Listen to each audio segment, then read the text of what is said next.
I guess we can start recording. Hey, hi, hello, welcome back, Alexandrian Codex. It's almost 3 p.m. Sunday, February 13th, 2022. My god, this month has gone by quickly, and so did much of January.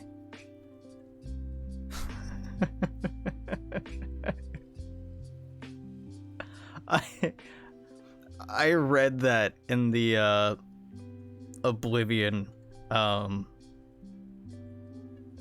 oh my god, what was the capital of Cyrodiil? What the fuck? I read that in the guard voice from Oblivion. Oh my god, what the fuck is that city? Is it just the Imperial City? Is it really called just the Imperial City? We're getting off on a tangent immediately. But wow, yeah, brain no work good. I don't remember the name of that. It don't matter. It don't matter. I'm so tired. Just like existentially. I am done. I am fucking done. Work has had me exhausted for over a month. And I'm kind of wishing that Friday had been my last day, because now I have a whole nother week there, and I have not been sleeping well this weekend. I'm about ready to call in sick on Monday, and like Sunday's not even over. Oh, you're not really sick, Alex. No, but I got a case of the oh, come on, just toggle the scenes. Depression. So I am not sleeping well, and the thought of being at a fucking desk for 10 hours makes me want to die. It's just the Imperial City? God, that's so unimaginative. I mean, it's not without historical or real-world precedents, right? Like, Beijing, Nanjing is just like northern capital, southern capital. How are these levels? This seems fine. It could probably stand to be a little louder. Yeah, I'm happy with this. So what have I been playing lately? Last week I was mainlining Mass Effect, the entire series. I'm like third of the way through Mass Effect 3 and am just too emotionally drained to really engage with it anymore. Work's just been killing me. That and just like reality. So instead I've been playing roguelikes. Rogue Tower has sucked up the last 3 days. I have like 19 fucking hours in it already. I'm not proud of that, but it's good. It's good. We'll hop in here and start playing. So Rogue Tower, as the name conveys, is a roguelike tower defense. So, you know, we have all played tower defense games, us that are millennials anyway. You gotta defend the tower from increasing waves of enemies up to wave 45. You beat wave 45, you win the game. I've only won the game once, and it took me, again, like dozens of hours to do so. I'm not proud of that fact. You get different types of towers. Your score turns into experience points, which is like a meta currency that you use to upgrade everything. I have bought all the upgrades because I have no life this game. I have straight up no life this game, and I'm not sorry. I'm not sorry. So every time you click expand, you unlock a little new plot of area to build on, a little more path, get some money, kill some enemies, right? We have all video gamed once or twice in our life, right? I don't have the will to explain, oh, this is how tower defense games go. Like, I trust that you're reasonably well acquainted. One thing I don't want to sleep on, I absolutely do not want to sleep on, is how much the soundtrack slaps. You know what, to the point that I'm just gonna turn that up. I'm a little late to the game, metaphorically, in playing this. I know, oh my god, so many fucking streamers and YouTubers have been playing it. That's how I found out about it. Because I'll level with you, I don't really have the free time to be trolling around Steam new releases these days. Not really. been playing a lot of mobile games because your internet has been out for a week. Then, oh god, I hate that B is an emoji. Yeah, no, I forgot that. Oh god, oh fuck, I have to work again. I don't want to go back. Fuck, what am I supposed to do between classes? Am I really interacting with stinky coworkers? Yeah, like, I know the feeling. I like my stinky coworkers. They're nice people. But I feel like I'm drowning. I don't want to be there. And everybody loves me. And it's so fucking sad. Like, it really sucks. You know, having people be really excited and enthusiastic and appreciative, and all I can think about is, like, this is slowly killing me and exhausting me, and I have to leave. Okay, so we're gonna lose. Why are we gonna lose? Because getting one of these this early sucks. You can, in theory, every tile is randomly generated, or procedurally, or whatever. So you can have just a long single line and have a really easy run. Or you can get these branching points super early, like we did, and get fucked. And I'm not saying I'm fucked, but I am saying I'm fucked. It's no bueno. It's no bueno. Yeah, I haven't even been playing mobile games. Like, I haven't been doing a goddamn thing. I've been working. Just working. And it's like all IT, critical thinking, critical analysis, like solving problems, and not like the same problem over and over. Different problems and new problems and weird problems I'm having to, like, apply myself intellectually, which has just been mentally exhausting. And, yeah. Yeah. Like, it's satisfying, in a way, but also it's deeply draining, in a way. What you're saying is that even more of a dice roll simulator than normal roguelikes. Yeah, kinda. I mean, the towers always do the same things, and you can... every level around is progressively harder, and you know what kind of enemies are coming. So, like, some of it's very predictable, but the level layout being randomized, like in other roguelikes, makes or breaks a run to an extent that other games don't experience quite so much. And I don't hate it. I don't hate it. If you're just playing this to have fun, it's a great fucking time. But if you start playing this to win,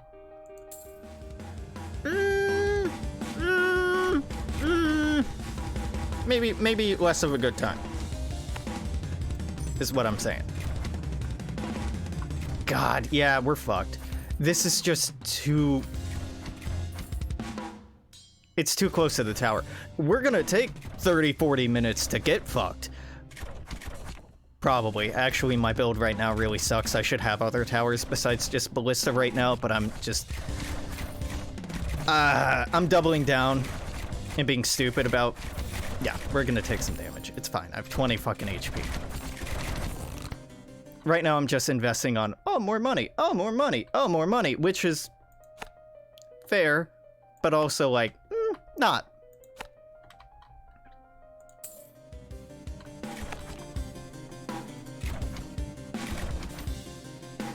See, the reason I don't like this is they come from 3 different areas instead of 1.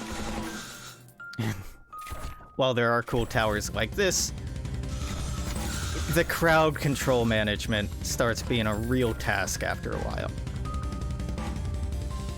And I don't have any mortar towers. Yeah, I'm pessimistic about this run. Honestly, if I were playing to win, or playing on my own, I would have restarted already. Ugh. Yeah. I don't know how people are supposed to be functional human beings on a 9 to 5 days a week schedule. Like, my laundry machines take quarters. To get quarters, I have to go to the bank. To go to the bank, I have to go during 8 a.m. to 5 p.m. Monday through Friday. But 8 a.m. to 5 p.m. Monday through Friday, I'm at work. So I can't get quarters, so I can't do laundry. How the fuck am I supposed to get laundry done? Like, there are people like, oh, just ask for change in quarters. Change? Who gets change? I order everything online. Like, And my laundry machine is, it has a Bluetooth app, but it's in a fucking basement, so I don't get signal in there, and I'm not a fan. I'm not a fan.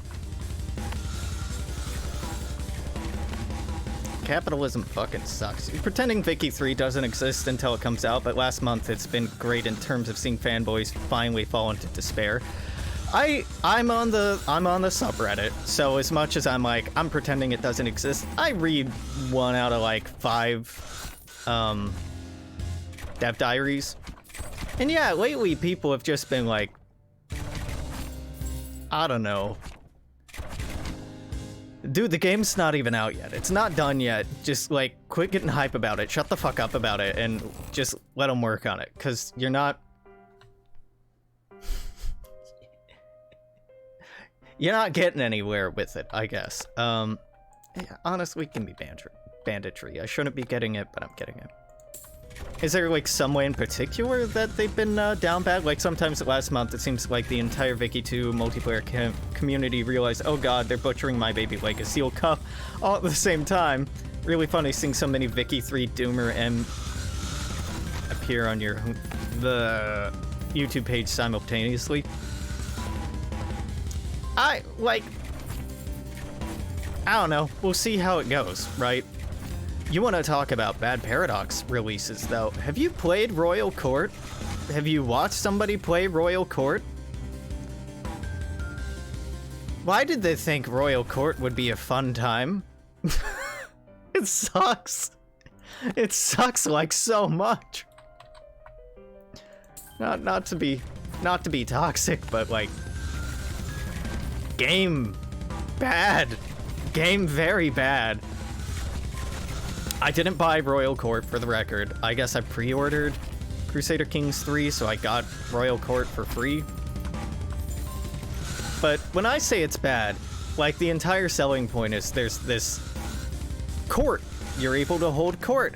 And in the court, you see the 3D models of your counselors and your characters, and they're all talking to each other, and like, it's kind of...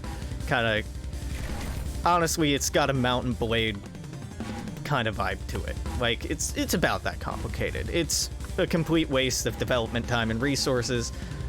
I watched somebody make a really dumb 12 culture character in the first 50 years of the game. Yeah, the culture system isn't... it's not balanced, and I was hopeful that, like, oh, well, maybe this will help with immersion or roleplay, and like, kinda, a little bit. It gives you more to go off of, but it's still kind of weak. It's incredibly weak.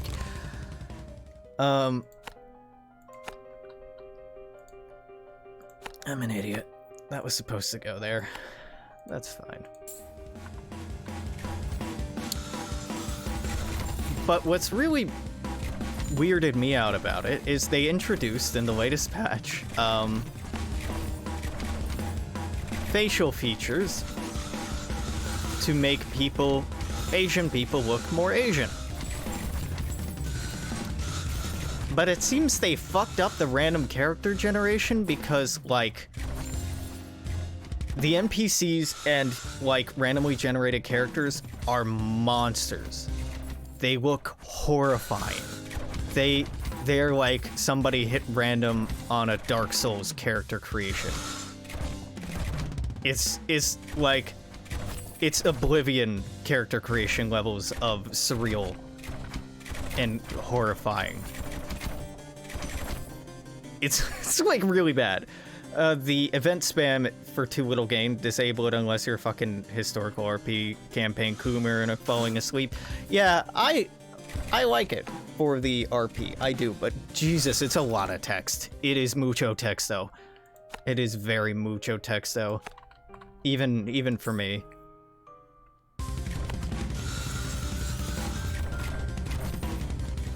Asians are now Oblivion Beastmen.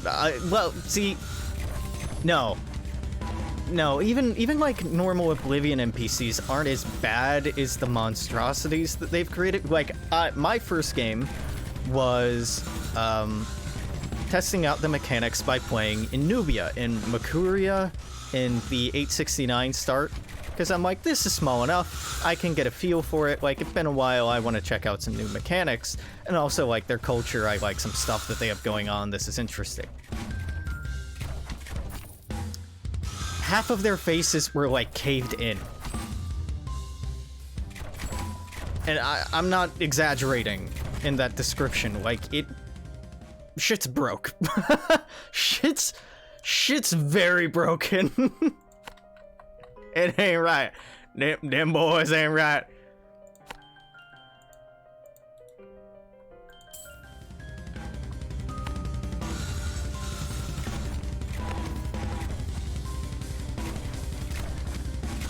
So, like, half of the appeal being like, ooh, this cool three-dimensional court space, which is just like one fucking more thing to micromanage, which is absolutely not what I wanted. Absolutely not. Like, I wanted some fucking automation or some depth, and all it did was add, like, oh, you can add in artifacts for, like, some bonuses and new decisions. And if you haven't held court in a while, people get mad at you. Ah, cool. And, like, the culture stuff is sort of interesting, but I don't feel very elegantly done. And the game has its problem of RNG-itis, where the AI just does random shit that doesn't make sense, creating, like, weird abomination cultures from day one, and there'd be something sussy going around these parts. Yeah, like, it's very, very unnerving.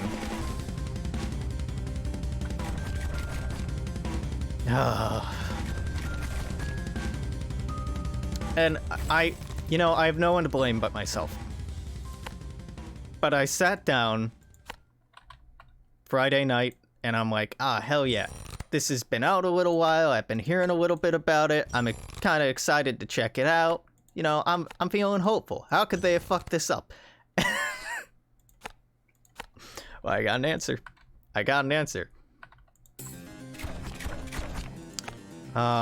Okay, goodbye. Gone are the days of glorious,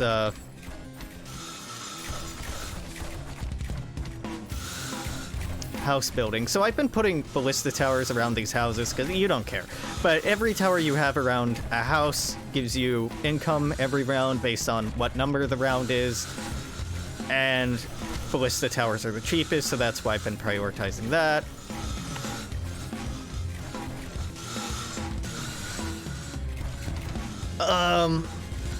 But we just killed a boss, and we entered a new random generation area, so now no more houses. Now, graves. And graves you can get money off of, but you need a specific building, one that I don't really feel like building. So it gets a little bit more difficult to build your economy at this point. Not impossible. I'll be honest with you, the build we have going on right now, not what I want. I do not want this. I want mortar towers. I do not have mortar towers. I'm terrified that we may not get mortar towers at this point, because I'm still not fucking seeing them. This is horrible.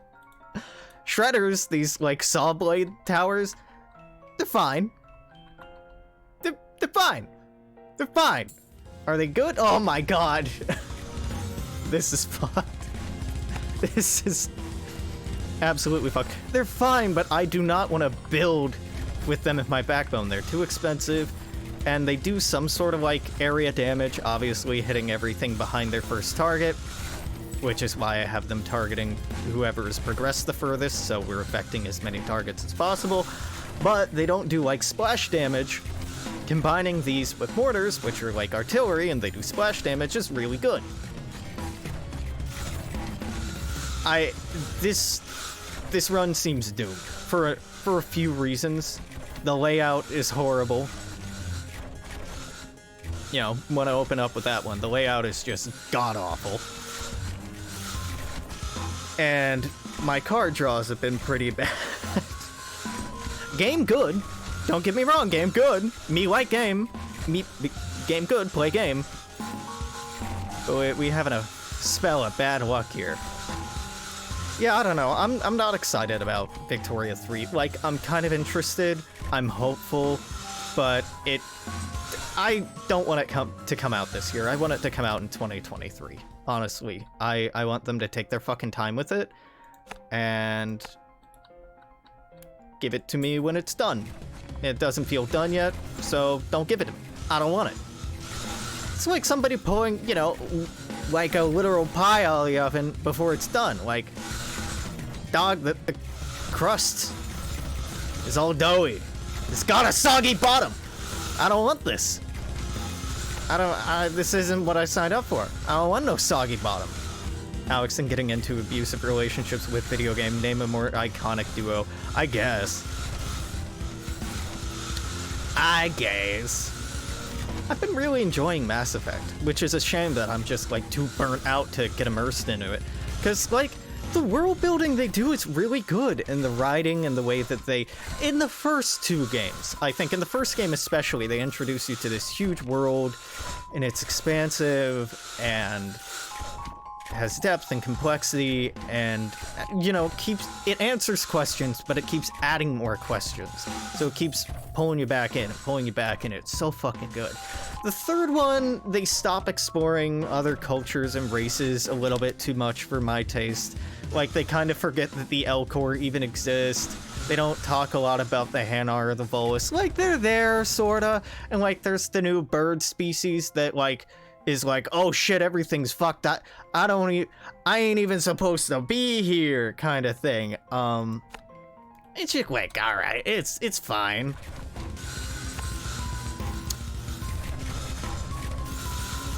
But really, that's not the theme of 3, right? But yeah, I don't know. I've been playing that, and it's been getting me motivated to be like, I want to play a sci-fi TTRPG. I want to run one. I think I do. This is going surprisingly well with just 2 types of towers. This will not be forever. But for now, we're doing okay. Not great, but we're doing okay. Dear Paradox, don't make me the video until you learn how to make decent AI for once, I beg you, seriously. I'm apprehensive about the AI and how it's going to behave and perform, let's put it that way.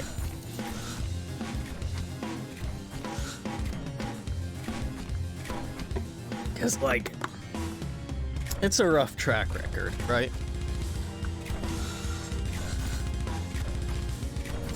But, you know, I'm still interested, and I'm still excited for Vicky 3, in theory. You know, like, hypothetically, I'm excited. Conceptually, I like the idea. Will I like it in practice? Do I like anything in practice? Yes, I do. I'm not sure. We'll see. I'm really not that, like, personally or emotionally invested. Obviously. I've been down this road before a few times.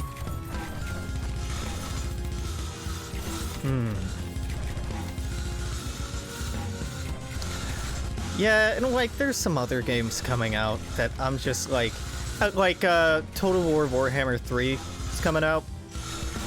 Okay. I mean, that's fine, man. Look at me having the window open and it just... You can see sunlight over here and I'm just still in the fucking shadow. Oh my god. They said it couldn't be done.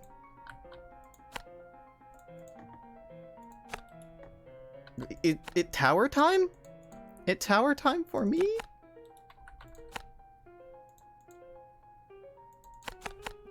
So I'm setting these mortar towers to prioritize different targets, like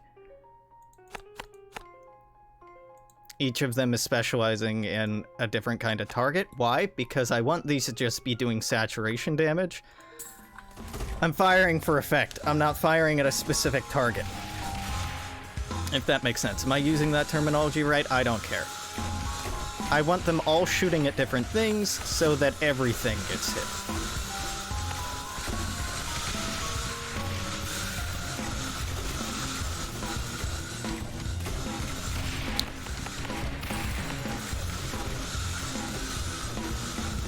now we're off to a pretty good combination. I really don't like this choke point being here.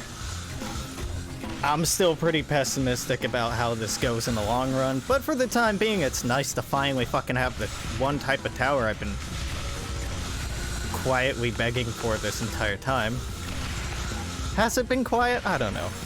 I'm at the stage where I'm really hoping it's good, but if it comes out and it's absolute garbo and abandoning like Simperator, I won't be surprised. I'll be really surprised if they abandon it. If they... I feel this is kind of a make or break moment for Paradox. They have to release this, and it has to go well. Because if this is the second new title in a row that they end up abandoning, where do they go from there? Because that's not sustainable for them at all.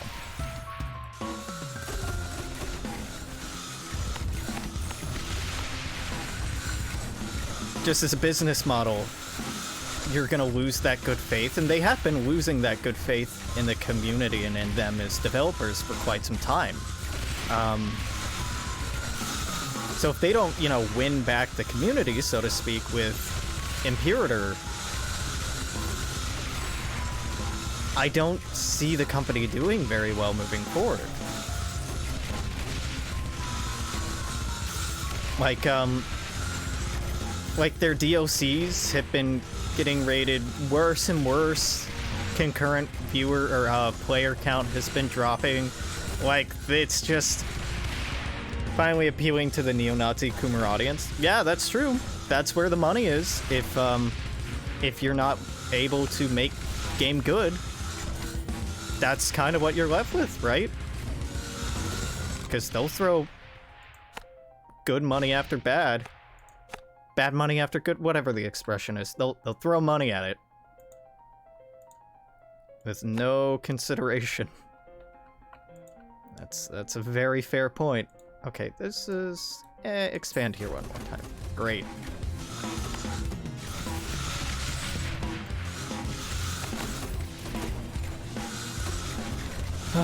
Mask off, you thought we were the good guys, but it's just profit all the way down. And listen, if a project that Wiz has been leading turns into an Imperator, yeah, I think my faith and hope for the company ever doing anything different or ever making good products is gonna be completely diminished. Because Stellaris was good. At launch, Stellaris was very good. Was it broken? Was it unbalanced? Was it kind of buggy? Yeah, but it was good. There was a really good idea there, right? There was a really good idea. It had mixed, you know, it was mixed, right? Some of it was good, some of it was bad, but generally it was a really good notion. I don't see Wiz fucking up that badly. And if he does, then I don't believe in any of their developers as much as I do in him.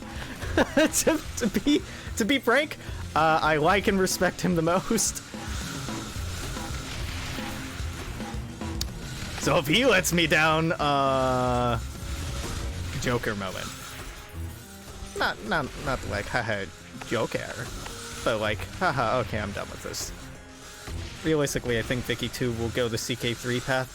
Vicky 3 will go CK3 instead of Simperator. Just kind of like good but underwhelming. Like Crusader Kings 3, you can tell they're terrified of becoming Imperator. They're trying to play it so safe with the DLC and development to the point where they're not really adding much to it. AKA release being kind of mediocre, looking back at it, but getting enough hype from PDX Coomers like, wow, this is so cool, but too odd, but it's too old and clunky about the previous release to push through for a few DLCs. Yeah, maybe. I mean, Man, CK3 is just like... It's okay. It's just okay, right? Like, it's kind of empty enough that there's gotta be more, right? Like, it doesn't feel feature complete. And if that's the vibe of Icky 2, that'll be disheartening. To put it, you know, politely, that'll be disheartening.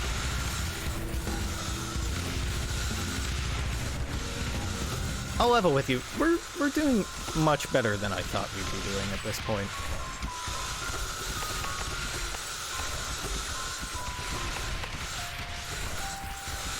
Oh. I don't want to buy a shit ton of DLC for Victoria 3. I don't want it to have the DLC model that the newer games have had. I want it to have the Victoria 2 expansion model. I really want that back. Because Victoria 2, I mean, it was good. It released, but it wasn't great. It really wasn't. If we're being honest, it was not amazing. It was good. It was fine. Was it great? Fuck no. It had so many problems. Is Zombie Oogie really gonna put me out of my misery here? I don't think so. I think we'll be able to kill him. At least CK3 doesn't have a I see you've chosen to play in Sub-Saharan Africa, fuck you and die, go play white man events. Yeah, kinda. But it also has just like a bunch of generic ass content down there. Like, they obviously made a point to make that part of the map big. And yet, you know, dude, I think we're fucked. That's a lot of shield damage I gotta do, and I'm not that optimistic that we can do it.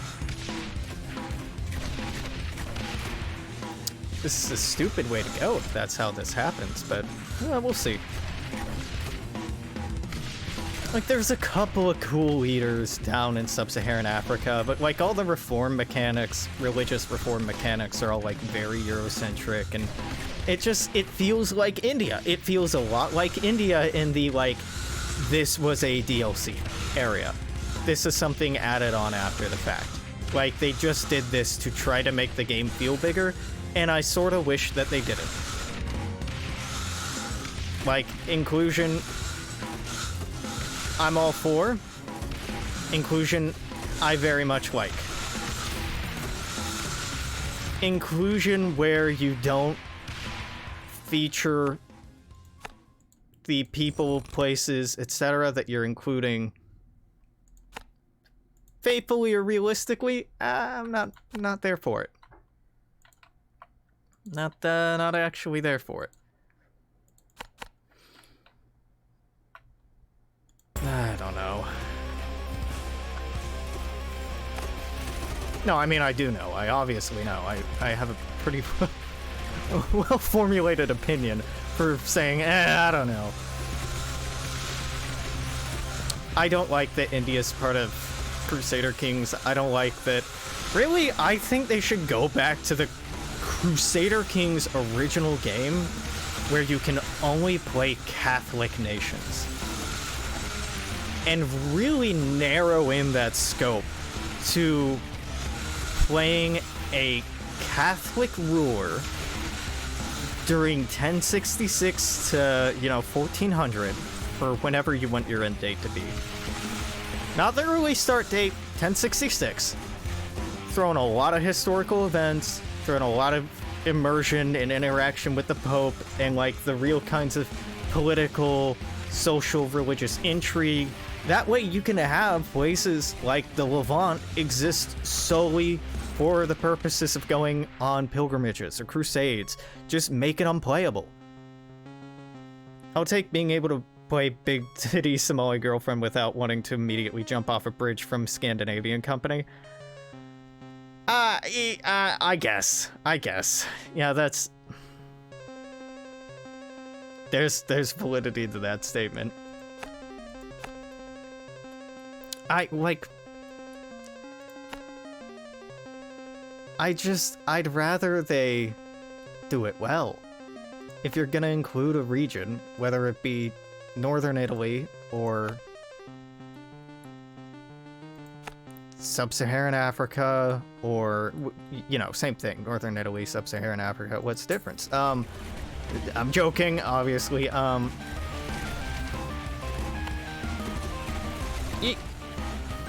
Where's the sauce, right? It's like, where's the sauce? Where's the rest of it? Like, it's bread. The whole map is bread. White bread. Plain-ass white bread. The entire map is plain-ass white bread, and, like, it has different packaging. Sub-Saharan Africa says it's slightly different, and, like, sure, it has some different additives and some different fucking box art, but it's the same fucking game. And it's the same experience. I want it to feel like a different experience. I want, like in Crusader Kings 2, playing a Merchant Republic was very, very different in some respects than playing a feudal dynasty. And playing as a Muslim dynasty was horrible and poorly implemented and not really fun. But, you know, they tried. But been playing enough Asian games over the last month that not having people of color turn white under the smallest exposure to light feels like a miracle. Yeah, Japan be real racist, huh?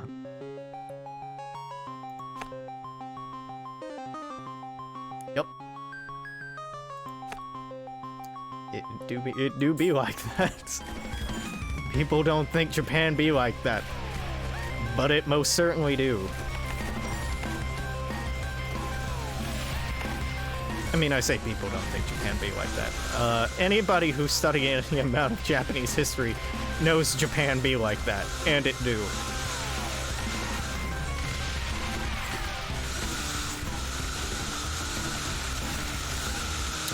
Are we fucked? Nah, not yet. But we're getting there. We're getting there. I can take this.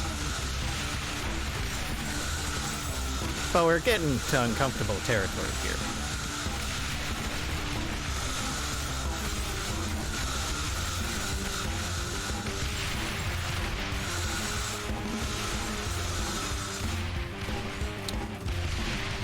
Ooh.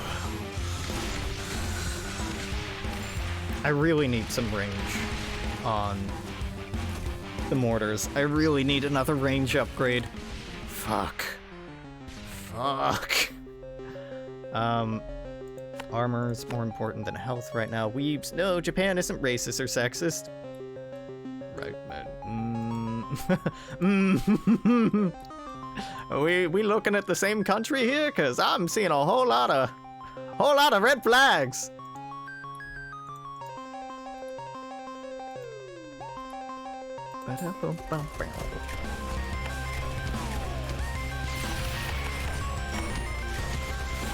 Also, we've knowing full well Japan is racist or exists and embracing it because they would stand a chance of getting laid in their own homeland. Like, is that the motivation of weebs, thinking that, like, oh, you go to Japan, you get a waifu, and is that really the end game? God, it probably is. Yeah.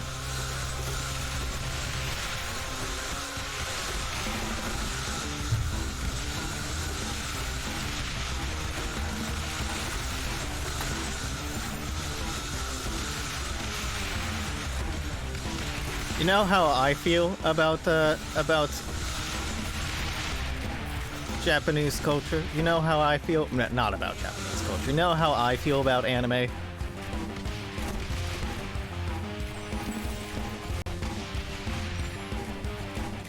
Oh. What was this GIF for ants? There we go. This is my feeling on anime. This is it. Sounds like we won. I'm not even looking at the fucking game. My man Miyamoto. Miyamoto's not his last name. Miyazaki. It's Miyazaki, not Miyamoto. Doing a racism, Alex. They're very similar last names. Miyamoto and Miyazaki are very similar. My man Miyazaki, he don't miss. He don't miss. Anime was a mistake. It's nothing but trash. Mwah! Mwah! Chef's kiss. Chef's kiss. Moto. Man, who knew a Studio Ghibli guy made Mario? Small world.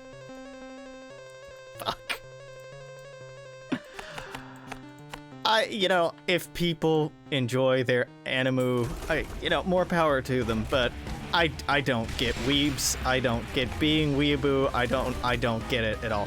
Furthermore, I don't respect it. There are many things in life I don't get, or I don't understand. Many things. But generally, I err on the side of, affable caution. I'm like, whatever, live and let live. No, not the weebs. They don't get that. Now we probably start losing, because these guys launch missiles. And I don't have concentrated firepower in here, so they just rush us down. Yep. I knew that was coming. Post-mortem, what went wrong here? This went wrong here. This was the fucking problem. I take no further responsibility for it than that. Do I want to do 2 of those? I mean, it's already 40 minutes. I don't really want to play that much today, if I'm being honest. Let's hop back and forth.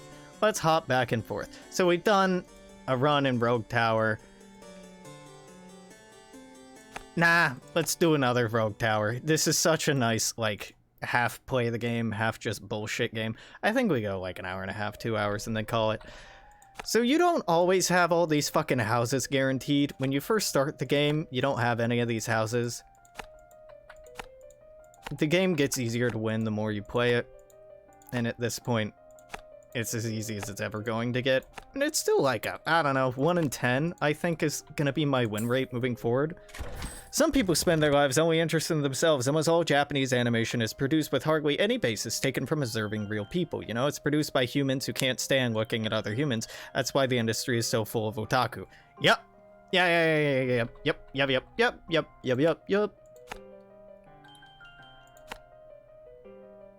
Anime was a mistake, etc.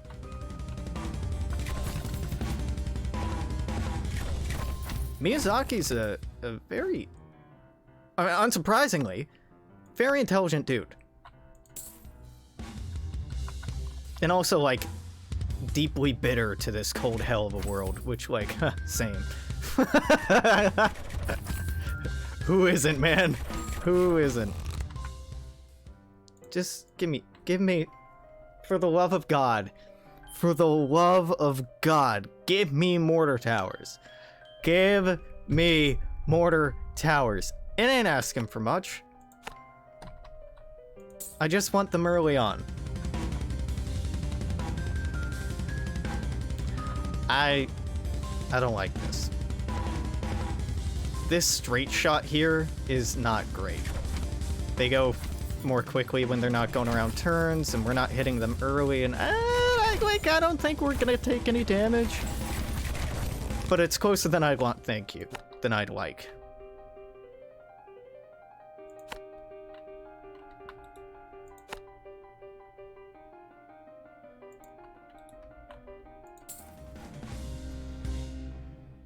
I want the mortars, and they're cheaper right now. So I'm gonna build one. Studio Ghibli's probably the only Japanese animation I've watched. Knowing it was Japanese animation, I fully and completely enjoyed it.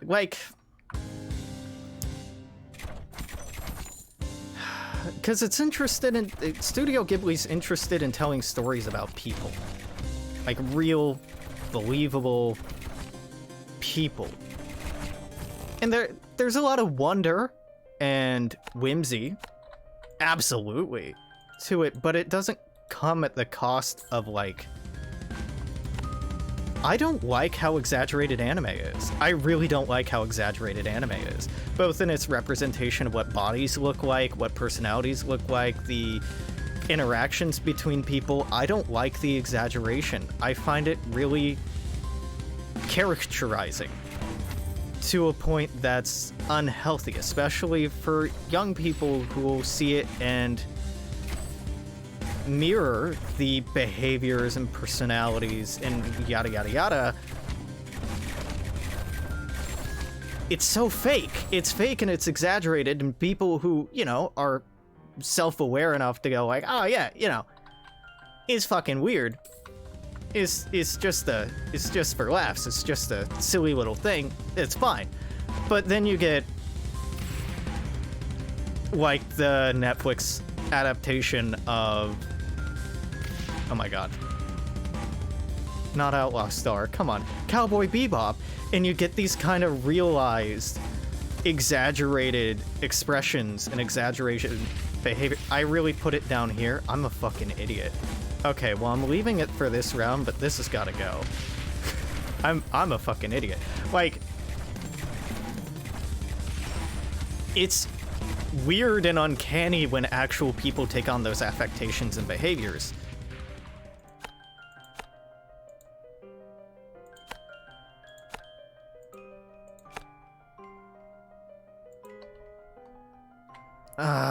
We already have a split. Okay, I mean, it's better than last time. But it ain't good, Chief. It ain't good. I'll summarize it that way. That ain't good. Like, yeah, I watched a bit of Dragon Ball and shit when you were a baby, but even then I kind of hated it and saw it as another cartoon. Yeah, like, the people who get really high on anime and think, like, it's a transcendent art form, and that other people are just, like, ignorant and don't understand. What? Nah, man, like, your art form is weird and contrived and, like, culturally appropriative and fetishizing. Why the fuck did you shoot that?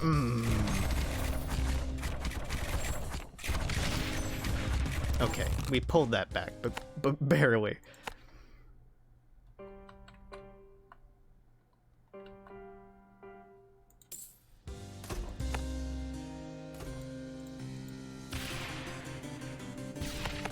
Something's not clicking here, and I'm not sure what.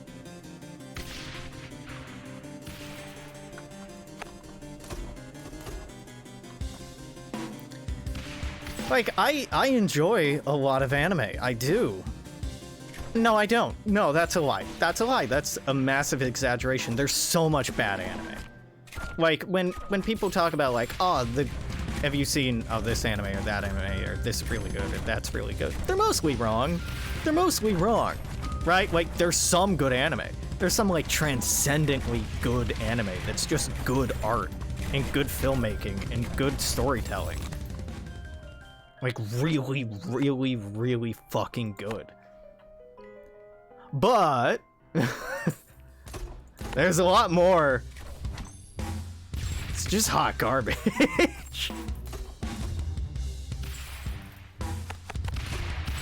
That's not good. That's not creative. That's not innovative. That's not inspired. That doesn't help connect us to, you know, the meaning of human experience or existence, or our shared struggles, similarities, successes and failures, triumphs and tragedies of the human, you know, experience. All they do is, like, entertain passively, and I use the word entertain there very loosely. Like, they keep you busy. They stimulate you. Stimulus is probably the better word for it. And, you know, ain't nothing wrong with a little stimulation. But also, like,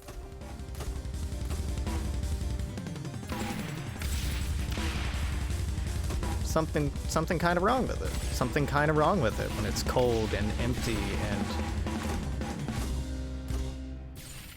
gross. Gross in, like, just how detached from reality it is.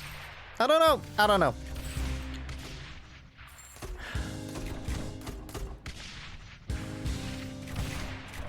Like, man, you could not pay me. You could pay me. I was about to say, you couldn't pay me to blah, blah, blah, blah, blah, but that's wrong. You could. You would have to pay me. There we go. Let's make the expression make more sense. You would have to pay me for me to subject myself to, say, Attack on Titan. you'd have to pay me. I watched Death Note. I did. You know why I watched Death Note? Because a hot scene chick that I liked kept talking about it. What I think of it? Pretty sociopathic, man. Pretty fucking sociopathic. Like, even as a teenager, I'm like, wow, this shit's real edgy, huh? And I mean, that was kind of my journey there. Ghibli movies I watched in college, again, because somebody I was dating watched them, and like, they're very emotionally. They have a lot of emotional gravitas, a lot of emotional weight, and you know, I think it's good filmmaking. Like, it's good art. It's good soup. But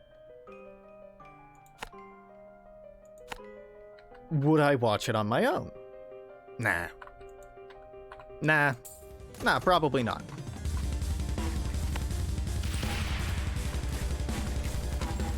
But in the same way that, like, there's a lot of slice of life movies that I wouldn't watch, like coming of age stories I fucking hate.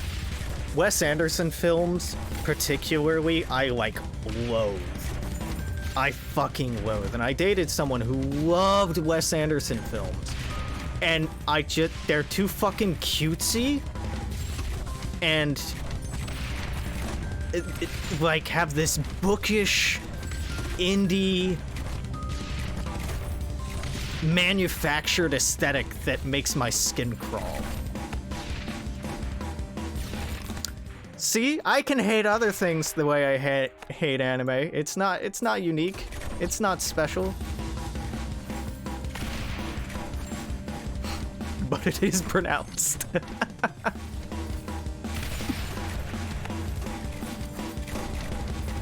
Wes Anderson is the one I'm thinking of. Wes Anderson.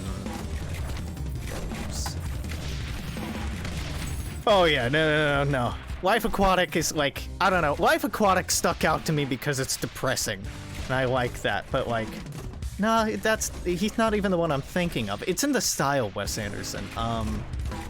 God, I don't know, and I don't want to know what the movies were, or who made them, or anything else. It's just kind of got that vibe to it, and I hate it. I hate it. One of the phone games you downloaded is Disney's Twisted Wonderland. I've been enjoying it. Got anime vibes. It's in a big queer bait. It's a gacha game with no gameplay other than rhythm minigames that get way too hard, way too quick. No one else gets way too hard, way too quick. But it's right there. I gotta do it.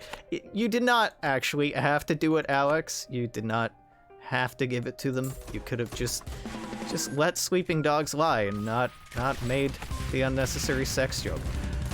But am I really living?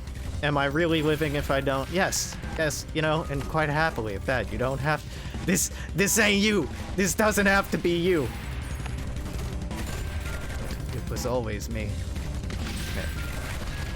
But the gents is, just as all the boys are heavily inspired by Disney villains, they actually have personality, and some of the I had a shitty childhood and now I abuse others. Disney sob story bullshit just doesn't land at all with you. Most of the characters are really fun to like or dislike, and English localization is on point, like yes, actually localizing, keeping the spirit of the characters instead of going for the most dry and literal translation possible. It's okay to say that you're playing it for pretty boys. You don't have to lie to me. This is a safe space, sometimes. In this particular circumstance, if you just say it, just tell me the truth. Tell me you're playing it because you're horny, and it's okay. It's okay. That's why people play gacha games. That's why I've never touched this stuff, because I've never been horny a day in my life.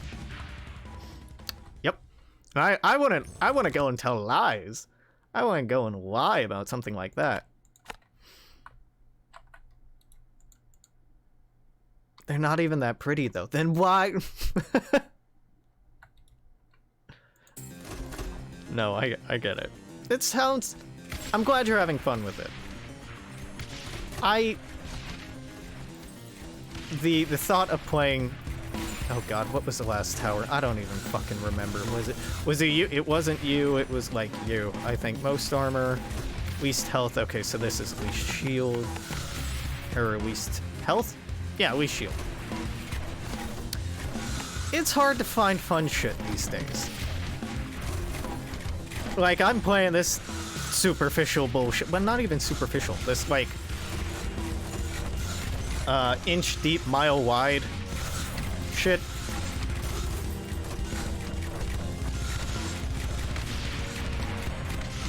Does it make brain feel good?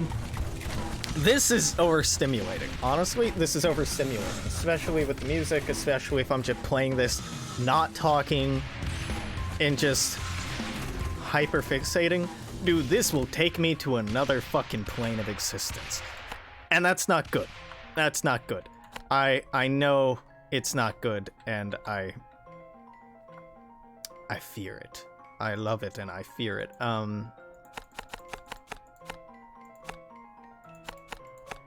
Health, armor, shield. Okay, we can go fastest on this one. That's fine. It's bad for me in a way that I really like.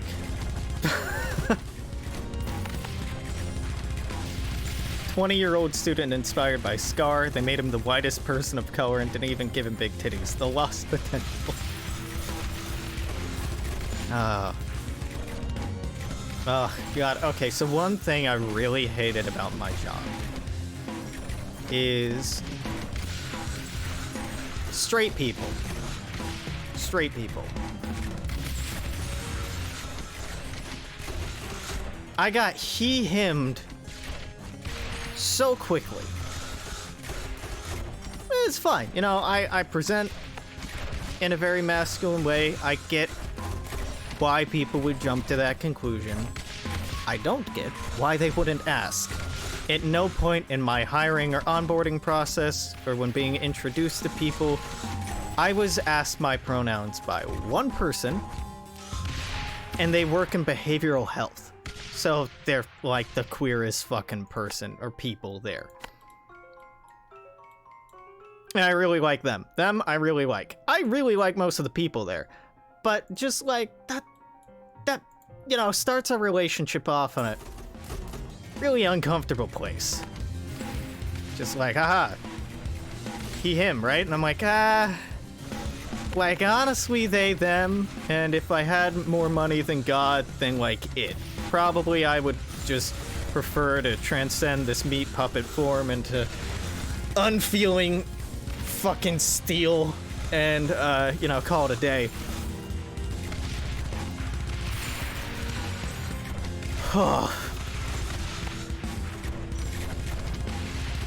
Like, okay, fortunately no one's, like, broing me, but I don't like being read as a cishet dude at all.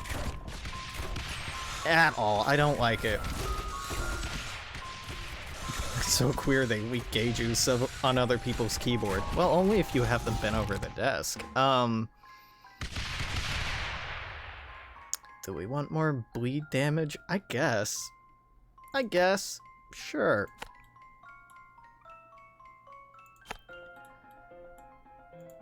We do this one next? Yeah. Reject gender, embrace stainless steel. Like, I have gender feelings. And they change and they vary, and I've talked about this to death. But so much of this workplace, so much of this job is so normative. Oh my god, I should have had this here forever ago. Whoops! My bad. Like, it's so... I work 9 or 10 hours a day and have an hour-long commute, and I'm married and have kids, and oh, I can't wait for the football game this weekend, and oh, I'm just gonna put in overtime because, oh, we're short-staffed, and, like, everybody's just... It's not corporate. It's just so American. It's so, like, American capitalism, like, you're resigned to it at this point kind of shit, and I can't do it. I can't do it. Being surrounded by it is making me feel like I'm drowning. Like, I'm drowning, and this is horrifying, and I don't want to become one of these people. and they're good people, and I like working with them, and I like helping them out, and you know, it's no judgment on their character, but the life you have makes me want to die. I don't even know what a gender is anymore, let alone mine. Pronouns are bitch, hoe now. Respectable. Respectable. My God, like, what's been really eating at me this weekend, particularly today, is, and this is a thing I come back to time and time again, this idea of self. Like having a true self, or a real self, or an inner self, or what the fuck ever. And I don't really believe that to be a real thing, right? I believe that's a very comforting idea for certain people, and that people really gravitate and fixate on that as a way to try to instill meaning and control in a reality that's ultimately meaningless and out of our control, right? That's my take on a lot of things, but I'm, you know, inner self or true self or inner child or all that horseshit. It's horseshit in my mind. It's horseshit, and we do it for very intentional reasons. But I've had like this gnawing thought, like, do I like who I am? Do I want to be who I am? Am I who I want to be? Or am I just like, have I become who I am because I've been trying to please other people? Because they've said they've liked certain things about me, and I've tried to accentuate those traits, or I've made an identity out of just those traits.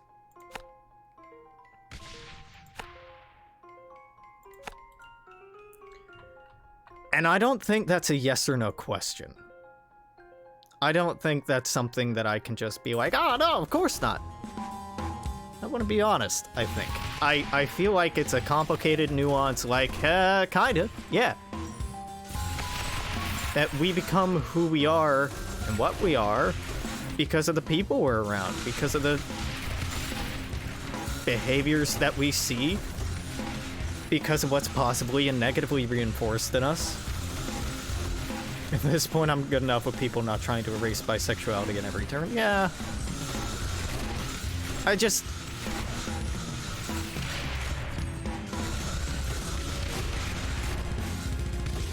Yeah. I don't want to have such little time that I can't shave and I can't do things that make me feel pretty, or make me feel affirmed, or make me like how I look and how I feel. I hate not having the time to do my fucking laundry, right? Like, and that's such a small thing, but like, if I can't take care of myself because of this goddamn job, even though I'm making money, like, when the fuck am I supposed to get this done? How am I supposed to get this done? You know, it's probably, I'm imagining, to go home to my house where I have my own and do it at home. I don't have my own at home because a lot of people don't in the city. And, like, I don't want to date right now because I'm too fucking tired. And even when I'm not too tired, even if I'm, like, real stressed out and, like, having really rough sex sounds fun, I have to go through, well, you know, I've been, like, not taking care of this or that, or, like, I have to clean and I have to do this, and, like, all of these little ways that I've at times struggled with taking care of myself because of depression. I'm now struggling taking care of myself because of capitalism.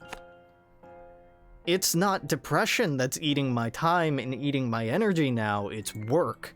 And it's worse. It's so much worse. Because depression, at least, is something that I can feel like I have some modicum of control over. I'm reasonably well acquainted with it at this point, so I know, you know, what practices do and do not help dispel it or make it more bearable or more easy to get done what I need to get done, or become at least some facsimile or resemblance of a functioning human being. Capitalism and this fucking 9-hour day I'm working is not doing that. And it's horrible. It's horrible. And, you know, I've really been just trying to get through it.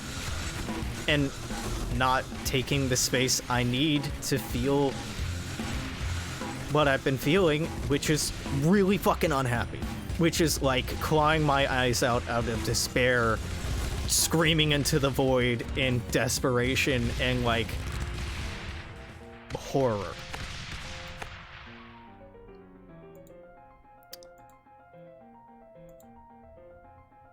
You know, anyway, I'm fine. Everything's fine. Why do you ask?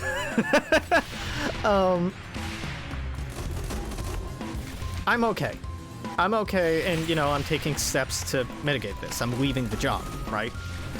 And I'm probably gonna try really hard for remote work, so I have the time and the space and the money to take care of myself and self-actualize in the way that I want to. In the way that I need to be a healthier, happier version of myself. Childhood friend approached you this week and talked about books and shit, and she started telling me about the novel she's reading. I really like it, but I'm so disappointed. Clearly obvious that the protagonist and her friend are lesbians, but after her friend dies, she starts dating men. After a bit of poking, they weren't lesbians, they were into each other. This bitch really just forgot bisexuals exist while talking to someone who's been bisexual for 15 years.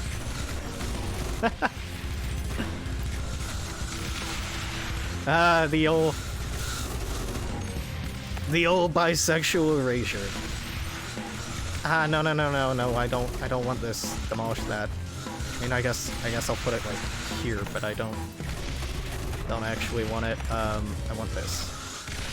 Should I put this here? No, I absolutely should not. It should go here.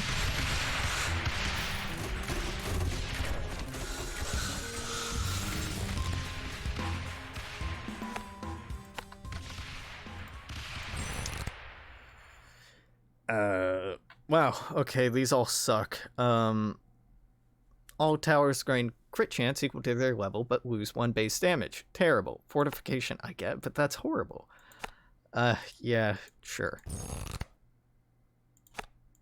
At least it was a free upgrade. There are 2 genders, and you can only pick one to smooch SMH my head. Don't be greedy. Yeah, like, no. No. No, fuck off, right? I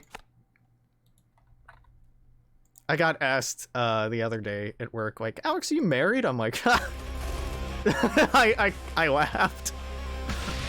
I'm like, what? Give me a cold read. What do you think? Like, do I strike you as somebody who's married? And they're like, I don't know. Like, I don't really know, you know, if somebody's married or not, like, how that changes who they are or how they behave. And I didn't say anything. I'm like, yes, you fucking do. Yes, you do. Yes, you do. Yes, you fucking do. Yes, you absolutely do. You may not want to admit it. You may not want to talk about it. But you can absolutely clock if somebody is married or not, or at least, like, monogamous or not. Like, there are signs. There are signs. And, you know, it was a good faith question, just trying to get to know me and, you know, make small talk and connect. And, I like the guy. But it was just like, it's too straight in here. It's too straight in here. Where my gaze at? Where my gaze at? Not here. Not in medicine. Well, okay, no, they are in medicine, just not in this particular medical facility. Well, that's not even true. Just not in the departments that well, that's probably not even true. Not in my immediate vicinity. Yeah, that's probably true. There's a whole ass reason why taking the ring off before going to the bar thing is a trope. Streets are blind. Yeah.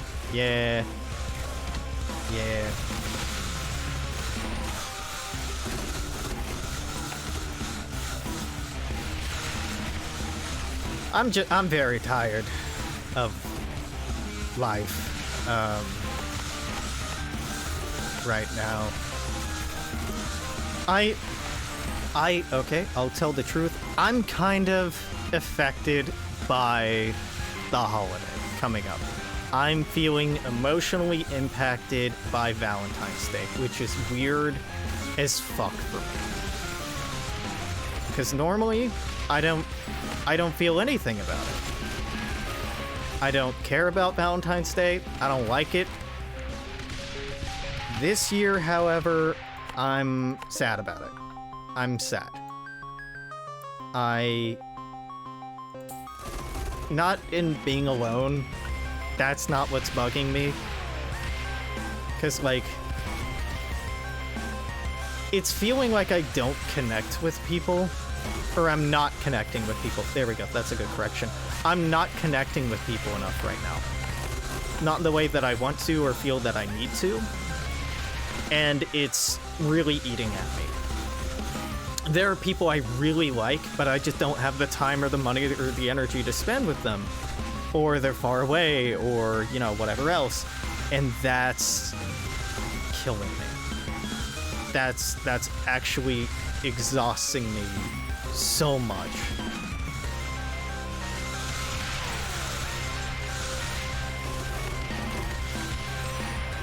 And I have been big sad about it. Big sad about it this year. Like, somebody I like was talking about, you know, I want to buy somebody flowers. Not, like, vaguely somebody. A specific somebody. And I'm like, but...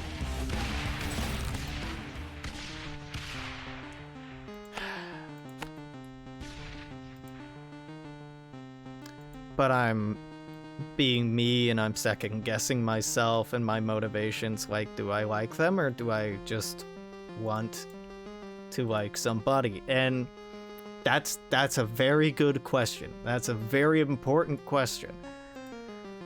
Feelings are weird, fucking confusing things.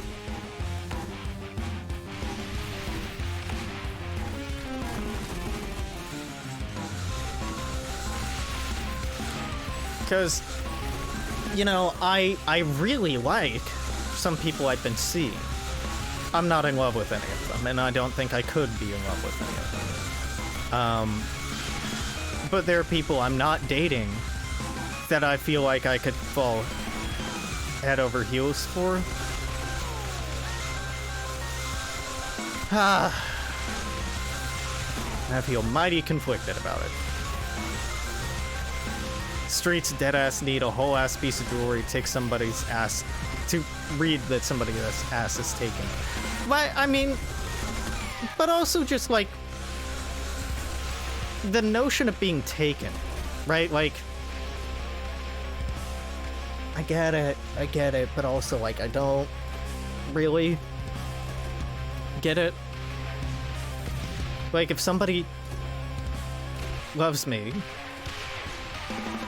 and loves other people and wants to share that love with me and other people, and are made happy by different people in their life in different ways, then like, good.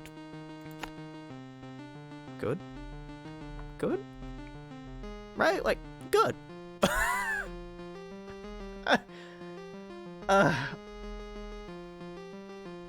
I don't want to hold somebody captive. I don't want to be all my precious. Right? Like, I don't need that.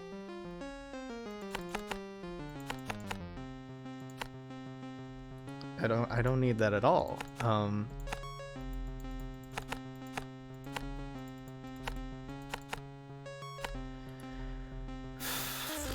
I don't want to own somebody.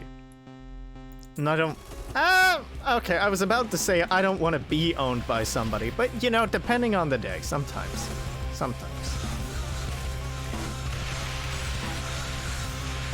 I had an awkward conversation, not an awkward conversation, but just kind of a funny conversation with my dad, earlier in the week.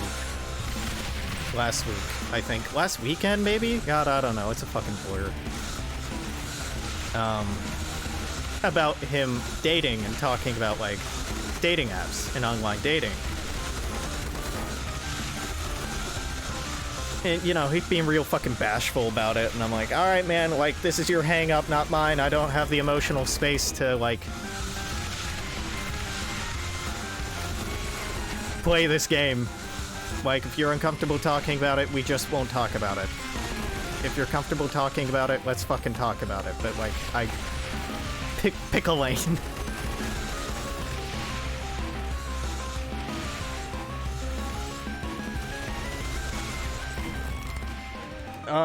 Radar range go up, because otherwise this one's kind of useless up here.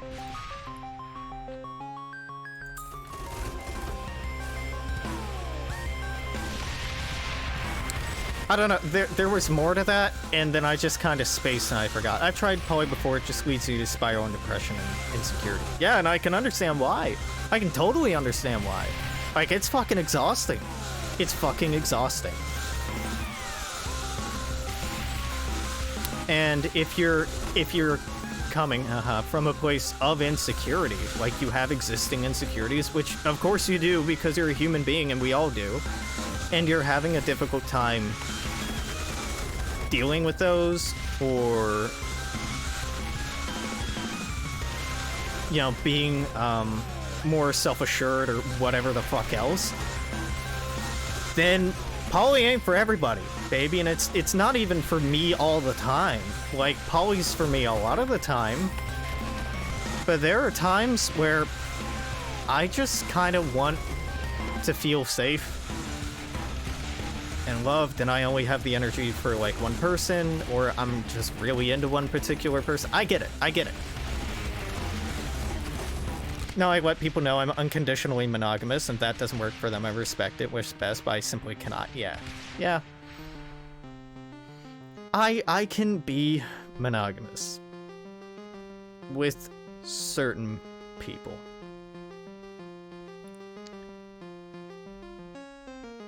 But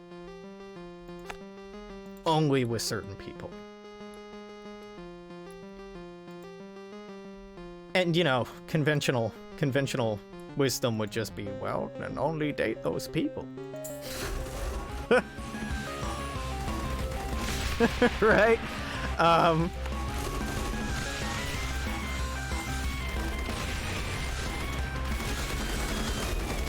But like, I've been really in love with certain people before,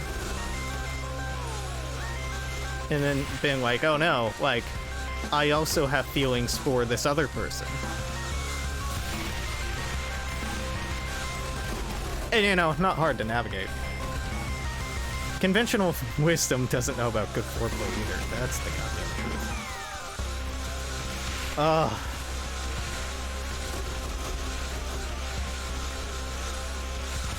I have had a lot of mediocre sex this year.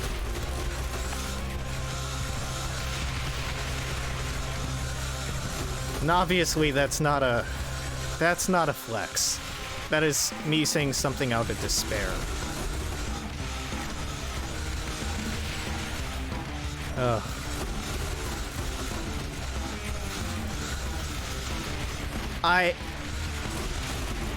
There's so much expectation in a sexual encounter that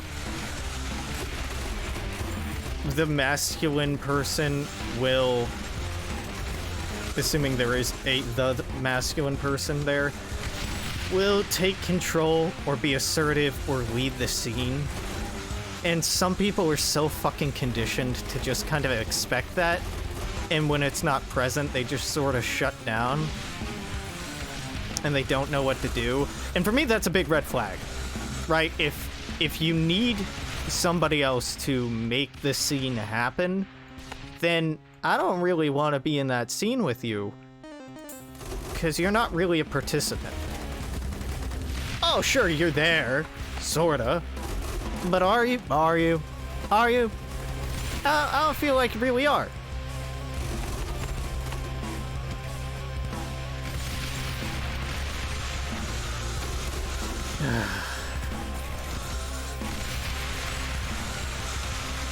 Just like, it's not difficult to advocate for what you want, what you need,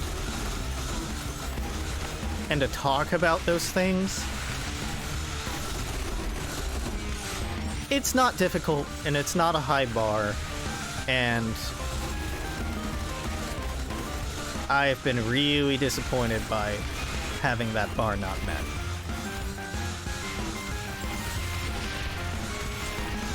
a lot of it comes down to confidence too, and you can't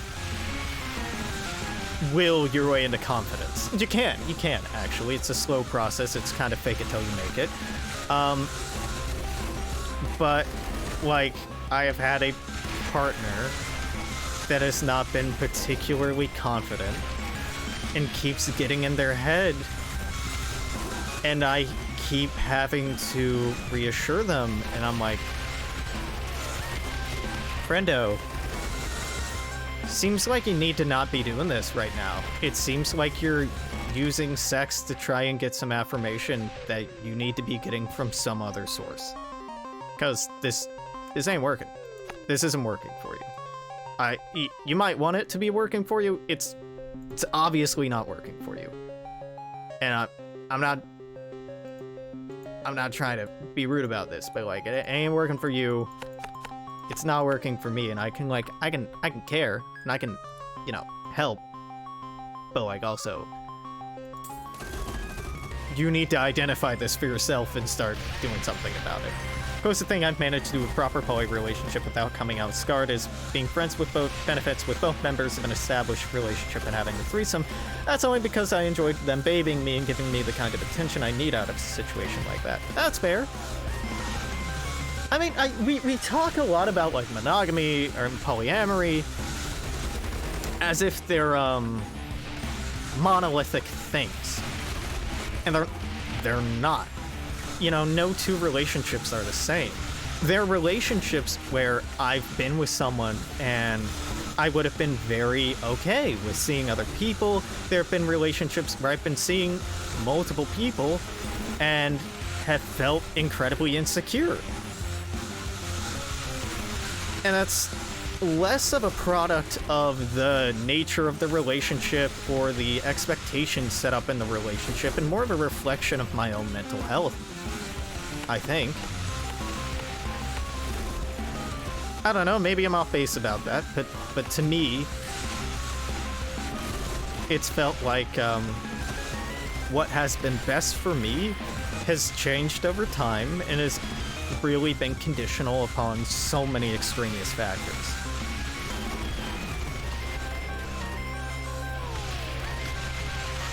Like, I'm not afraid to admit, like, I don't know what's best for me. I don't know what I want and what I need all the time. I don't feel a need to project as if I do. I don't feel a need to act like I have my shit together and I know who I am in my totality, who I'm gonna be, etc., etc.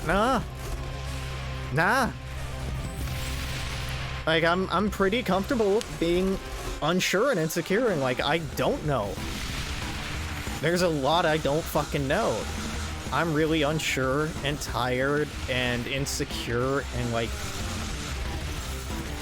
I've just kind of tried my best to learn to make peace with the chaos and learn how I can survive and even thrive in that chaotic doubt.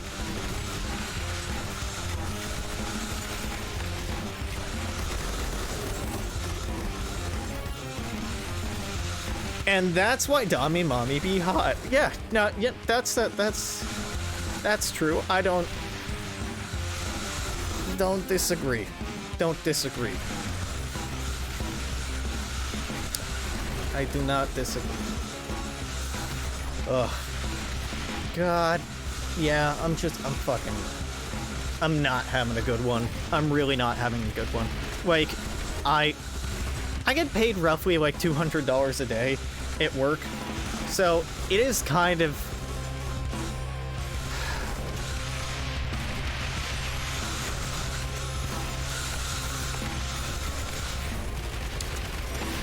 I should work every day this week. Like, I really should. Because I need the money. But like, my mental health today is like, dude, I should touch grass, look at the ocean, get some sun, sleep, listen to music, sing, cry, and you know, let myself feel feelings because I'm feeling really, emotionally repressed. Like, I've just been, not letting myself process things, and I feel like it's building up, and it's not healthy, and I just want all this to be over. I just want this to be over. I want to be able to go back to something different, and I can't yet, and I'm fucking exhausted. I was supposed to be done the first week of February, and I extended it a week as a favor, and I extended it a second week as a favor, and I'm not staying another week. This week is absolutely the last one. Money do be kind of wholesome. Yeah, like, I do need the money. Money is necessary to exist. But okay, right now I have like, $3.5 grand. That's enough for rent for the next 2 months, which is hopefully more than enough time to get a remote job so I can work and it not be killing. Or find work that's closer nearby and I don't have to deal with a commute and, you know, try and find a healthier work-life balance. It's totally achievable as is right now. But,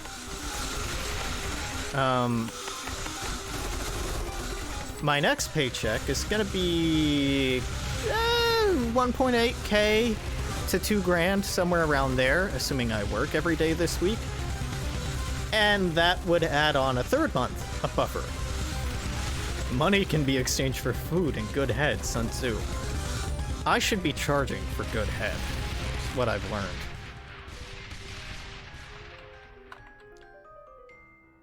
learned. Bleeding? We doing bleeding? Is that what we're doing? Yeah, both of these do bleeding. Oh, mortars do bleed, burn, and poison? How have I spaced so much that I hadn't realized that? Wow. I want hardened blades. I mean, all three of those were good. And obviously I was having a hard time choosing. I give good head. And while it's been very gratifying getting off the partners I've had in the last couple of months, like, I do kind of get the feeling sometimes when I'm getting people off and, like, dating and spending time with people and they're very comfortable. Like, this kind of boyfriend experience, I guess. I hate that description, but I'd be okay at sex work. There are very specific things that I'm very good at, and a lot of people want and need and don't have that I could provide. And I think about it. I do. I think about it and go like, huh, you know.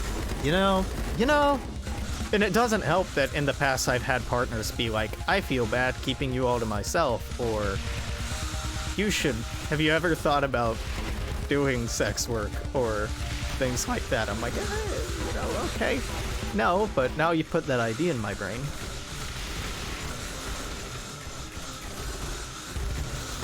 Because, like, sometimes sex feels like work. Not all the time, but sometimes sex and dating feels like work. Where it's something that I'm doing, or it's labor that I'm doing for somebody else's enjoyment, or for somebody else's benefit, or for somebody else. And, you know, I get something out of it, but I feel like it's mostly about the other person. Man, this sucks. Do I really want this down here? Not really. Not really, no. But this is where it's gonna go. Progress? Alright. Near death.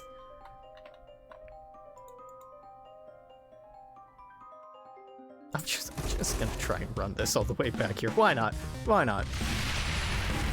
Firm handshake, strip down, eat ass. But you gotta have that firm handshake, and I don't know if I got that locked down.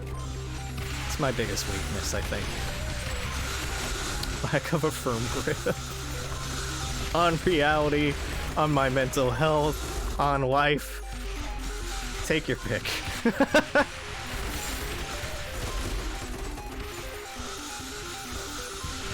I don't think this is a winning run. To talk about the game for a little bit, I don't think we're gonna win. I think next round is gonna kill me. Round 39 or 40, I think, is gonna kill me.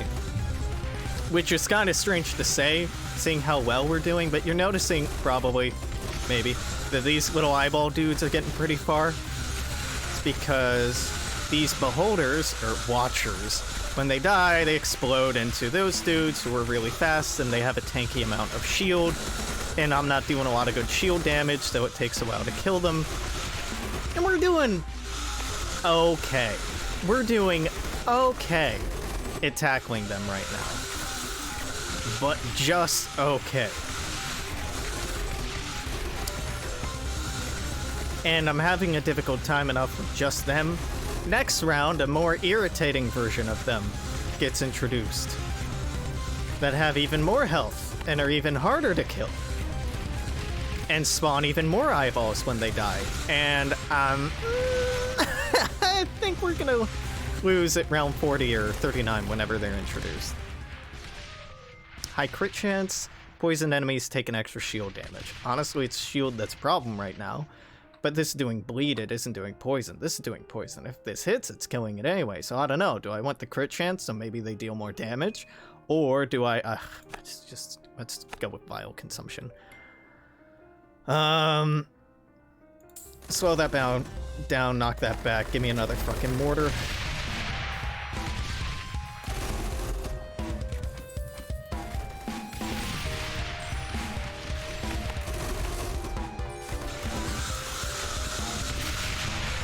Is it this round? No. Still have the Watchers right now, and although annoying, we can handle Watchers. Yeah, it's round 40 that I think we're gonna lose. This spawn point is just too close to here for me to do the amount of damage I can do with these two tower sets and the ballistas, but like, let's be honest, who's really thinking about the ballistas right now? Yeah, I'm feeling mighty pessimistic. A bit pessimistic. And I can even throw down a tower and set this just to hit the first thing in a line. But these biplanes can only do so much. Anyway, they're people that I like, and I'm sad that I can't spend tomorrow with them, and I'm hoping that they're doing well, and I'm feeling sad and kind of lonely and insecure, being like, do I like who I am? Why am I the way that I am? Am I just this way because I bent myself into this shape slowly over time because it's what other people have wanted or needed? Or am I this way because I like being this way? Am I this person because I like being this person? You know, there are no resolute, absolute answers to those questions, and I don't need there to be. It's just kind of eating at me.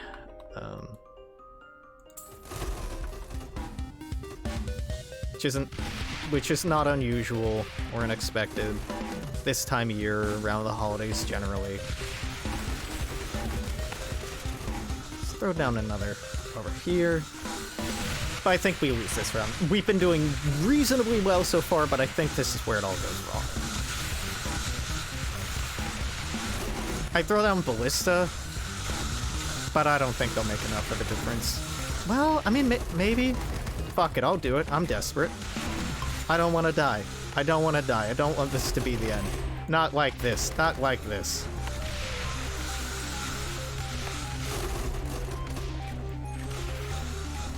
Well, it's not so bad yet, Alex. Yeah, that's because these motherfuckers haven't died yet.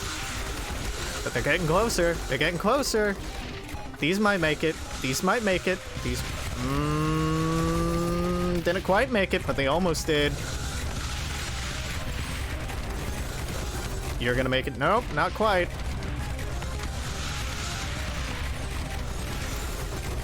Almost. Throwing down these ballistas is like spitting in the fucking wind, but sometimes spitting in the wind adds up. All right, sometimes it adds up. Is it adding up enough right now? I don't know. But I knew the problem we were gonna start running into this round, and I've lost enough games because of it.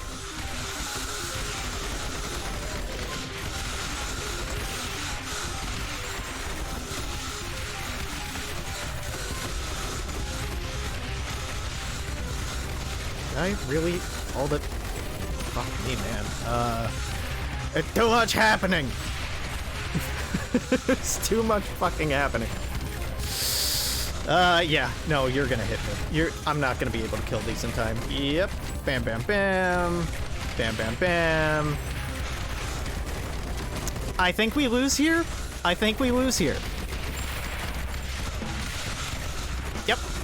Yep, there we go. That's how it happens every fucking time, is the beholders and the gates just all pile up.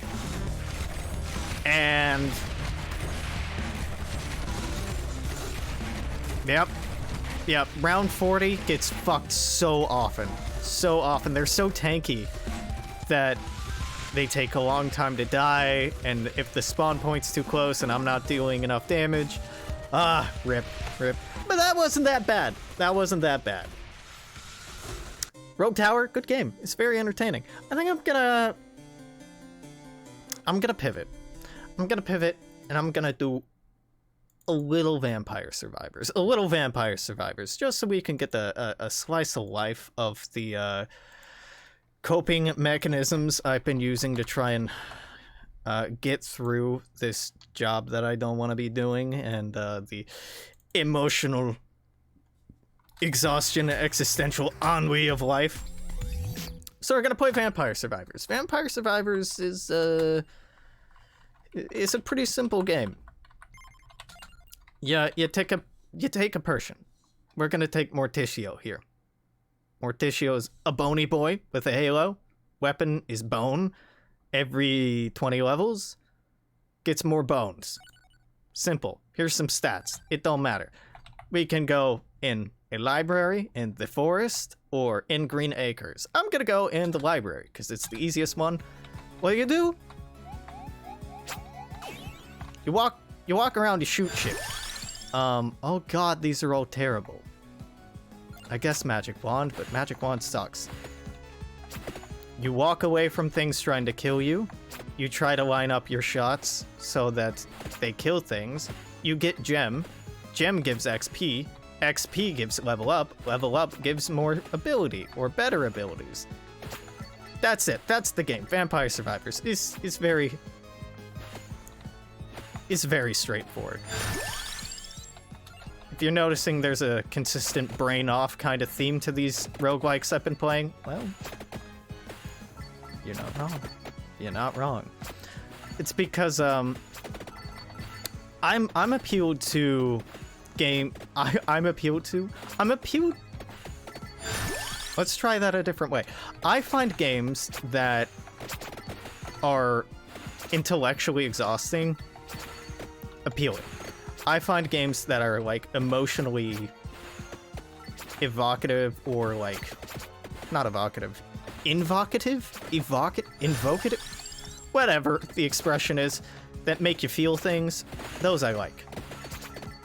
Games that kind of like head empty, no thoughts, only game, don't tend to be my favorite. They don't tend to resonate with me a ton until I have stuff going on in my life, like work, or in the past school, or certain relationships that have made me want to just turn my brain off for a while.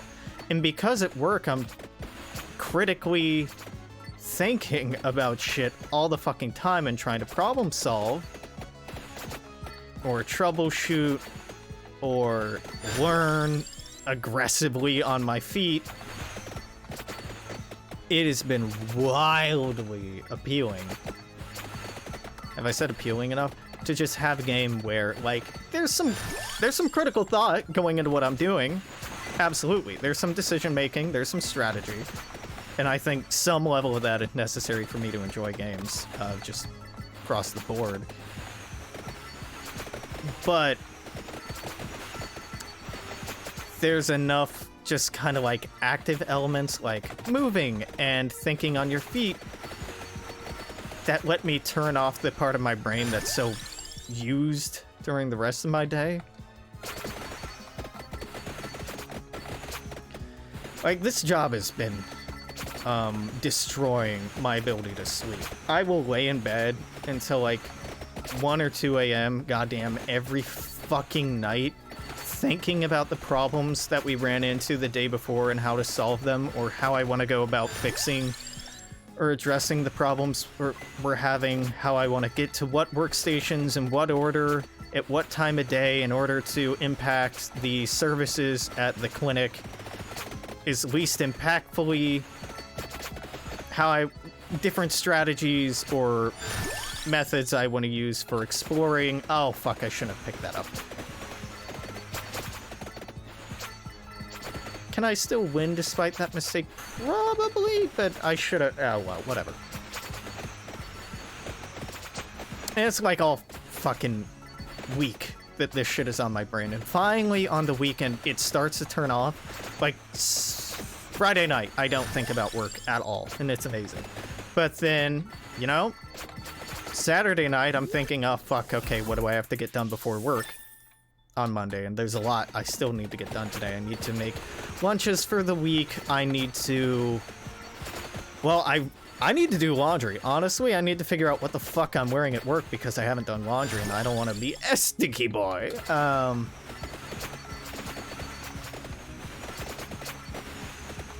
So that's going to be annoying. I also need to clean because with my sleep schedule the way it is and with me waking up so goddamn early in the morning, my apartment just slowly gets messier all week.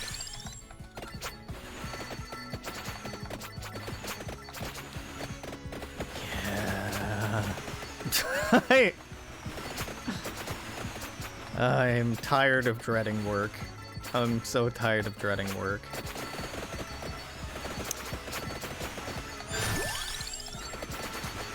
I'm not talking about what I'm taking in Vampire Survivors, like, at all. It's fine. Like, either you get it or you don't, and that's okay. I'm not here to be your Sherpa for this. I am not here to teach the unanointed how to play game. That is not the content I make. That's not how I have fun. That ain't what I'm about. What I'm about is pursuing my own enjoyment, my own satisfaction, or my own escapism, whatever the case may be. Speaking of, the new Life is Strange Remastered did come out, and I would very much like to force people to play that. Because I played it enough that I don't know what replaying it would really give me at this point. But, like, me like game, and me want to experience it again, so I'm trying to find out if I can, convince a friend or something to play it. I gotta tell you, not everyone was around in ye olden days. Very few people were, in fact. My god, we're very lucky. Of when I occasionally made content with Cora on here, just streaming shit. I played Life is Strange with her. And you know, probably should have been like warning signs, or red flags. Like the way that she and I felt about and engaged with different characters or decisions were wildly different, and like had a very hard time understanding the other person's approach or the appeal that they saw or didn't see, and like the assumptions that we both made about the world and people and decision making that were just so discordant. Yeah, maybe should have read into that a little bit. So that has me thinking, oh man, I never want to play those games with anyone I'm dating ever again. But at the same time, like, Nah, it was a pretty good indicator of a lot of things. Like, Life is Strange is one of the queerest fucking games I've ever played. And not in, like, a performative, flamboyant way. I mean queer in, like, a very awkward, uncomfortable, lots of feelings and quiet moments and sadness kind of game.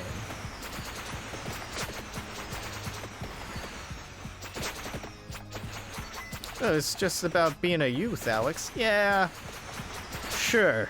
If that's your takeaway, that's fine. That's fine, but disagree.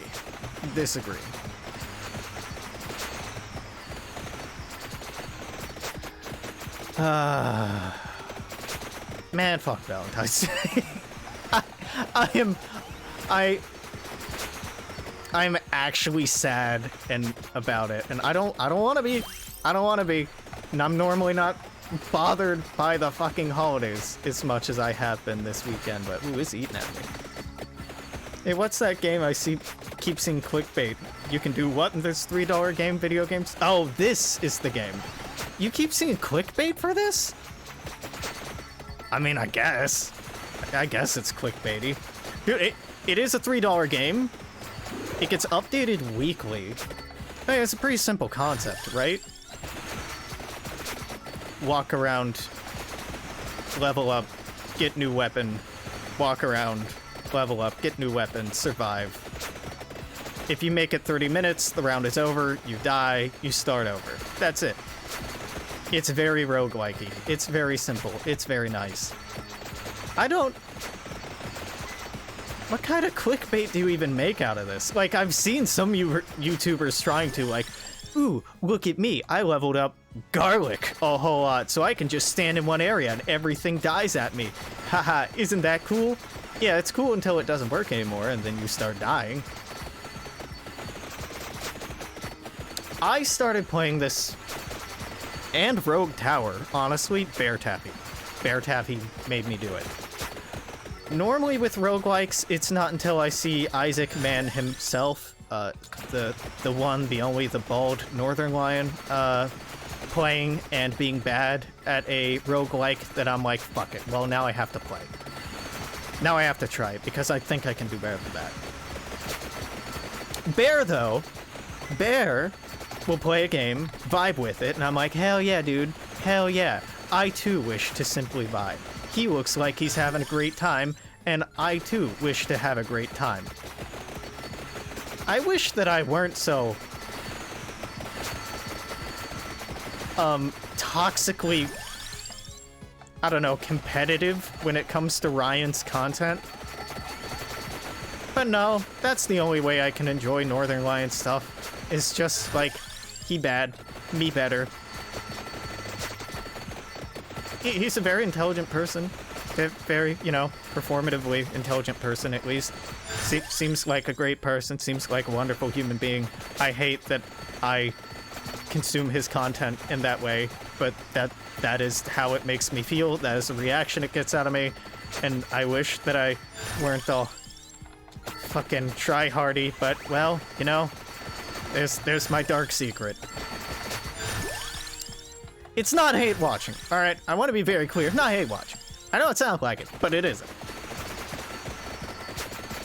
We stand Bald Daddy. We absolutely do. We absolutely do. Please, God, don't let him be problematic. Like, my man's not perfect. He's not perfect. But please don't let him have some fucking dark secret. My heart can't take it. Please, no. Please, God, no.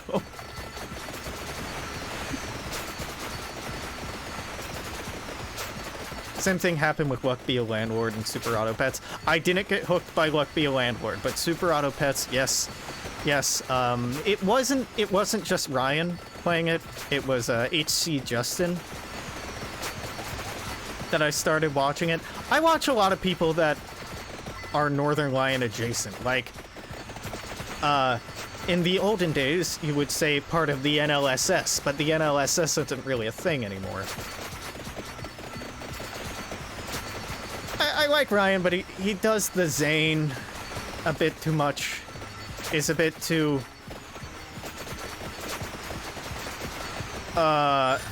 he's playing a character. And I like...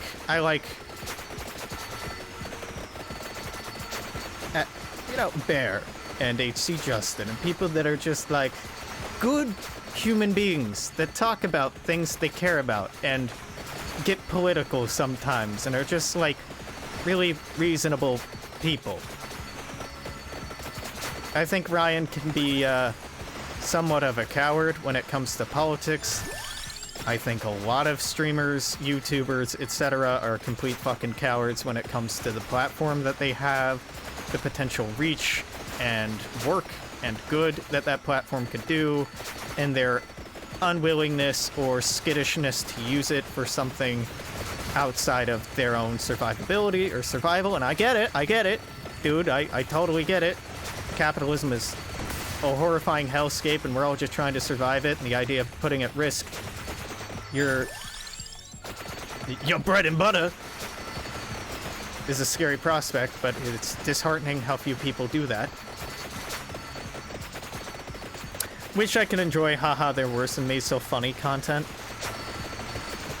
It just miffs me and makes me want to click off. Same thing here. I don't like when people are bad at games. People are bad at games, it makes me want to help them or play for them.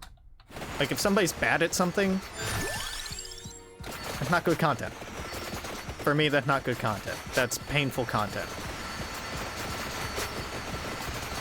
In the same way, like prank shows. I don't like prank shows at all. That shit makes me feel like I want to crawl out of my fucking skin. Like, haha! I pranked you, or I hurt you, or I misled you, or lied to you. Isn't that funny? No. No, man, that's hurtful. That was just entertaining. Or like awkward scenes in movies or television that's supposed to be, haha, what a silly misunderstanding, how awkward, oh no. This isn't entertainment, this is psychological warfare, and I wish you would stop subjecting me to it.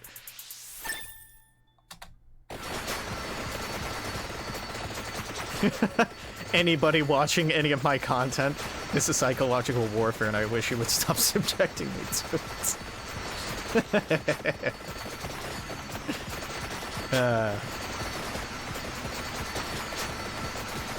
This is some good shit.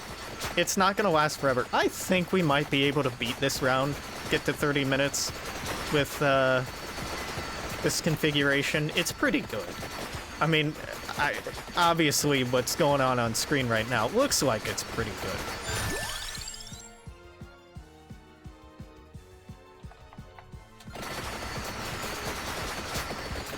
It's pretty good. Prank shows don't get me much, since it's mostly paid actors. That is true. But still, I don't know, paid or not, me no likey. Actors are not me no likey. Oh my god, thank you. Finally, a higher level one. Okay, cool. We finally evolved something. So axes get better now. Give me the size. There we go.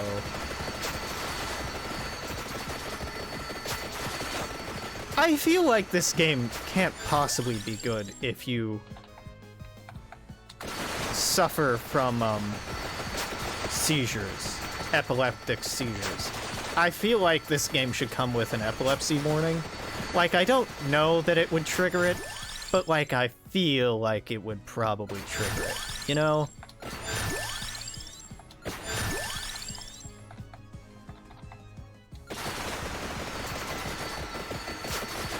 Prank video era YouTube makes me suicidal since most of them were legitimate pranks before they could afford paid actors. Yeah, and that's what I was gonna bring up. Like, although a lot of the big famous ones are paid actors, then people imitate that behavior. Kids particularly imitate that behavior for those performances, and then subject people who are absolutely not paid to it, and then I kind of have a more outstanding issue with it. So even if, like, the original work itself is ethical, even if in bad taste it's ethical, its cultural ramifications are less so. Or cultural impact is less so. Except that one dumbass got killed while pulling a fake gun on someone pranked in a concealed carry state. I, have no idea what you're talking about. I believe you that it happened, but I don't care. I had a moment where I was almost very impolite to somebody at work, talking about a prank YouTuber and how funny he found him. And I'm like, oh, my opinion of you just dropped dramatically based on the fact that you like that content. Like, not sorta dropped, not kinda casually dropped. I mean, sank like a stone.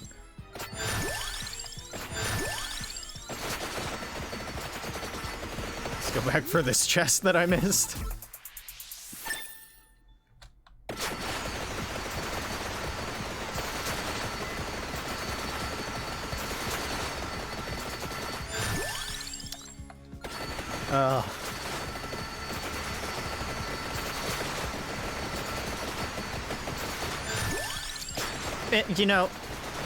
I work with a lot of good people, or seemingly good people. Like, I gotta hand it to the boys I've been working with. They've been doing their hardest, their damnedest to allow me entrance into the boys club, treat me like one of the lads. It is not a club of which I wish membership in. But they've been real wholesome about it. They've been trying real hard to make me feel included and welcome. And yeah, God bless, but where the queers at?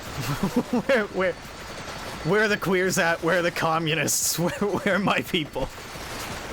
Where are my fucking people? Because they're not here. The stupid twins that got arrested for trying to pull up a fake bank robbery is a prank.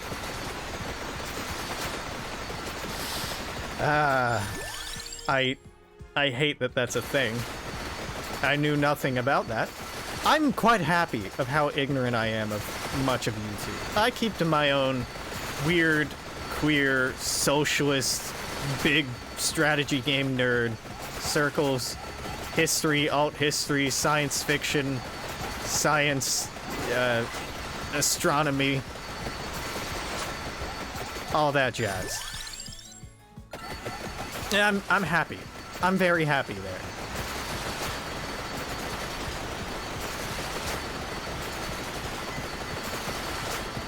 I don't want to go. I don't want to know who these weird internet celebrities are, or why I should care about them. I don't want to. Please don't make me. So I think it might not be triggering photosynthesis. I put the stream on full screen and surprisingly barely triggering photosensitive headaches. Yeah, right. Like, it doesn't until I've been playing this for like hours, and then it can be a little much. So I think it might not be triggering photosensitive epileptic attacks on people. I feel like it must not, because I'd hope that I would have heard about that, or there'd be an epilepsy warning. 4 is, visually interesting, let's say, as this is. Wow, okay, I've already hit the point where I can't pick up anything else, but this isn't full. What? Can I not get any more passives? But my passive bar isn't full. Excuse you, game? I've been robbed? I've been robbed? God, I hate that dog so much. He's a little... I know people like pets, and it's cool and all to have them, but also, like, it's very uncool to have them. They're loud and annoying, and they wake me up in the middle of the night. I'm not saying get rid of them. I'm saying better soundproof the building. I want the building very well soundproof. That's what I want. Not anything weird, not anything crazy. Added epilepsy warning on launching the game. Seriously? That was only on January 30th? Well, Shows what I know, huh? Not a whole fucking lot. This has the same sort of satisfaction as mowing the grass. Just going row by row, column by column, slowly back and forth, just trimming it down.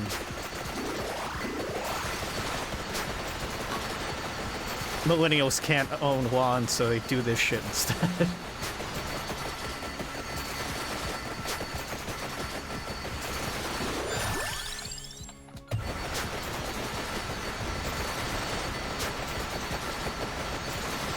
Yeah. I think this is probably going to be it for the day. We got another 10 minutes. If I'm being optimistic, we have another 10 minutes until I win or I lose. 30 minutes is how far we make it in. And then I think I'm done. 2.5 hours. I'm out of water. I don't want to get more. I'm not losing my voice, but I think that's gonna be about our limit at that point, because there is stuff I need to do to get ready for tomorrow if I'm going to work. I really gotta motivate myself too. Like, it's just a question of sleep at this point. Like, am I going to be able to get to sleep before 4 in the morning? Because I haven't the last few nights. And that's gonna be real rough. Alex, the lawn mowing simulator stream confirmed. You know, there are games that do that.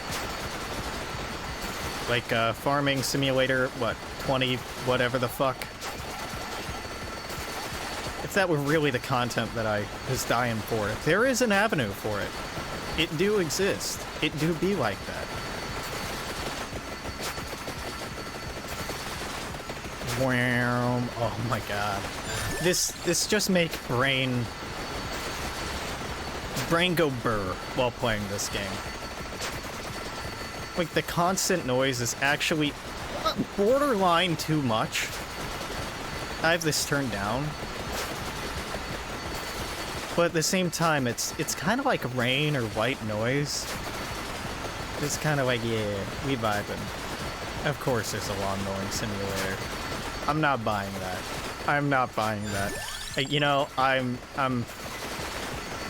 not thrilled that we live in a world where that's a thing, but I'm entertained that we live in a world where that's a thing. I am entertained. So we've hit the point where I will get no more upgrades unless they're evolutions, which happen when you get 2 or more specific combinations of different items and then kill a mini-boss or a boss and it drops a chest and you get lucky. I don't think we have any more combinations for that, so I think all we're getting in terms of drops from here on out is what we've been getting, which is either money or food. Food heals you, money's the metagame currency.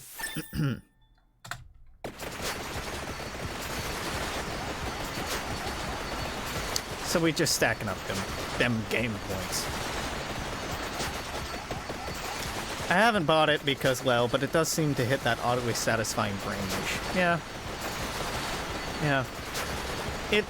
It's really frustrating when you sit down thinking that a game is gonna hit that, you know, scratch that part of your fucking cerebral cortex. And it doesn't. But goddamn, is it nice when you find a game like this, I should point up, that scratches that itch. It made brain go burr, and I very much appreciate it. Watch a 30-minute video of somebody playing it while telling stories of their IRL experiences as a lawnmower while they were an engineering student. Huh. Yeah, seems interesting enough.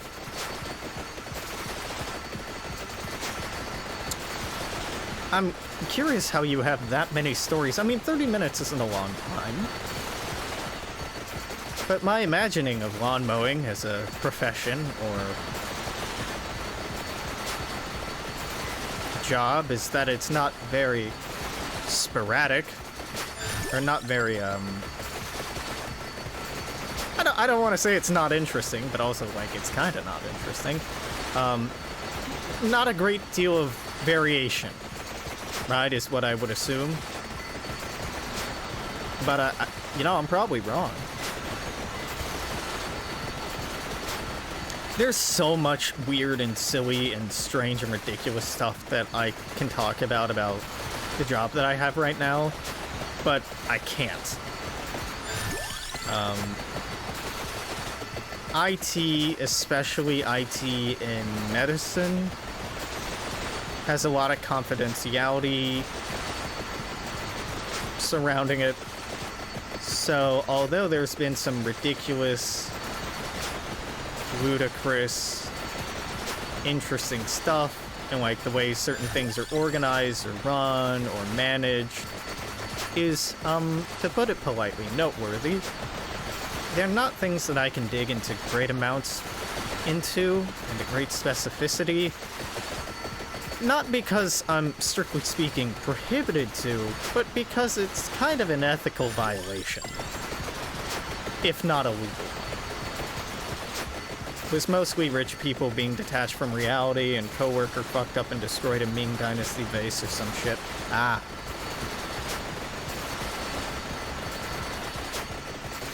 So, okay, speaking of Ming Dynasty vase, I should say, on TikTok, they keep making me adjacent to Ai Weiwei TikTok, and I hate it. I don't like or respect Ai Weiwei as an artist. I don't. To me, he is a big, big lib icon. What brought this to mind was you saying breaking a Ming vase, and there's a famous piece he did that's a picture of him. 3 photos taken within seconds of each other. Him holding a Ming vase, him dropping it so it's midair, it hitting the ground, shattering. And, like, in theory, it's a criticism of the People's Republic of China, like Three Gorges Dam project and other projects that have destroyed historical villages and historic sites in the interests of industrialization or building cities or expansion or whatever. Which I get, but is also kind of a reactionary, traditionalist appeal, right? And, oh, American libs fucking love it. They love him. Because, like, oh, well, he's a sign that dissent is quashed down on in China. Well, there are levels to it. And yeah, there's some validity to that assertion and that criticism. But also, the guy's politics are Ai Weiwei. Ai Weiwei. Ai Weiwei. This is who I'm talking about. Chinese contemporary artist, documentarian, and activist. Grew up in northwest China, where he lived under harsh conditions due to his father's exile. Like, even the Wikipedia articles, like, oh, we gotta slip this in here. And then exile, it just like, we gotta demonstrate how bad China is. So when I say Ai Weiwei TikTok, what I mean is, there we go.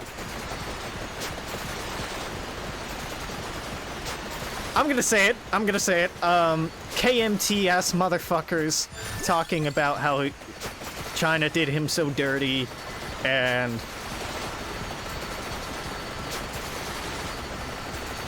I hate it. I hate it. What you're saying is he's a guy that blew up Troy because he thought it would... he's the guy that blew up Troy because he thought it would bury deeper than it actually was. Yeah, if you don't know what that's in reference to. Famous archaeologist. Well, archaeologist is a polite way to describe him. One of the founding fathers of modern archaeology was this guy that believed that Troy existed and that these tales told by Herodotus in his histories were real. So he went hunting for Troy, but his understanding of, like, sediments and rock and, like, a lot of things we take for granted as being necessary for the pursuit of archaeology today, he was, not great at. So he thought that Troy was a lot deeper than it was, using TNT to blow up a fucking hillside to get to the level where he thought it was. And what he ended up finding, deep down, was older parts of Troy, but from a time period prior to the Trojan Wars. And anything from that time period, he likely destroyed using the explosives. Famous British guy that, yeah. Forget his name. Ai Weiwei's different. Ai Weiwei is just a political activist and an artist who has some valid points, or has some valid grievances, but has become a vehicle for American attacks on China and American anti-Chinese propaganda and American xenophobia, because just like we often do with other countries, we point to their activists, their discontents, their malcontents, and we go, oh, look at how bad they are. Look at how repressive they are. Look what they're doing to this one specific person. Whereas, you know, we put them up and we talk about them because we're not talking about our prison industrial complex. We're not talking about our massive inhumanities and indignities and violence and etc., that we suffer upon our fellow human beings across the globe. No, instead we just go, oh no, they the baddie. We're good. We're good, actually. We're good because these other people do worse. These other people do bad thing, and we don't do bad thing. We good. So, okay, I expressed some skepticism that we would make it to 30 minutes. Dog, not only have I made it to 30 minutes, I can just, like, cut a swath by walking into this. I'm a little surprised. I'm a little surprised. 'Cause this was an okay run, but it wasn't that good. I say. Despite, you know, the evidence of this being an amazing run staring me in the fucking face. Well, you know, flashing in my face, kind of unclear as to where one animation starts and the next one stops, and oh, my brain's melting. Okay, we hit 30 minutes. What happens at 30 minutes? Well, then death comes for you. You can't see death, but there's the Grim Reaper's here, hidden behind all this, killing me. China bad, except for when they sell us cheap steel. Please, Daddy, China me want to make bridge go burr.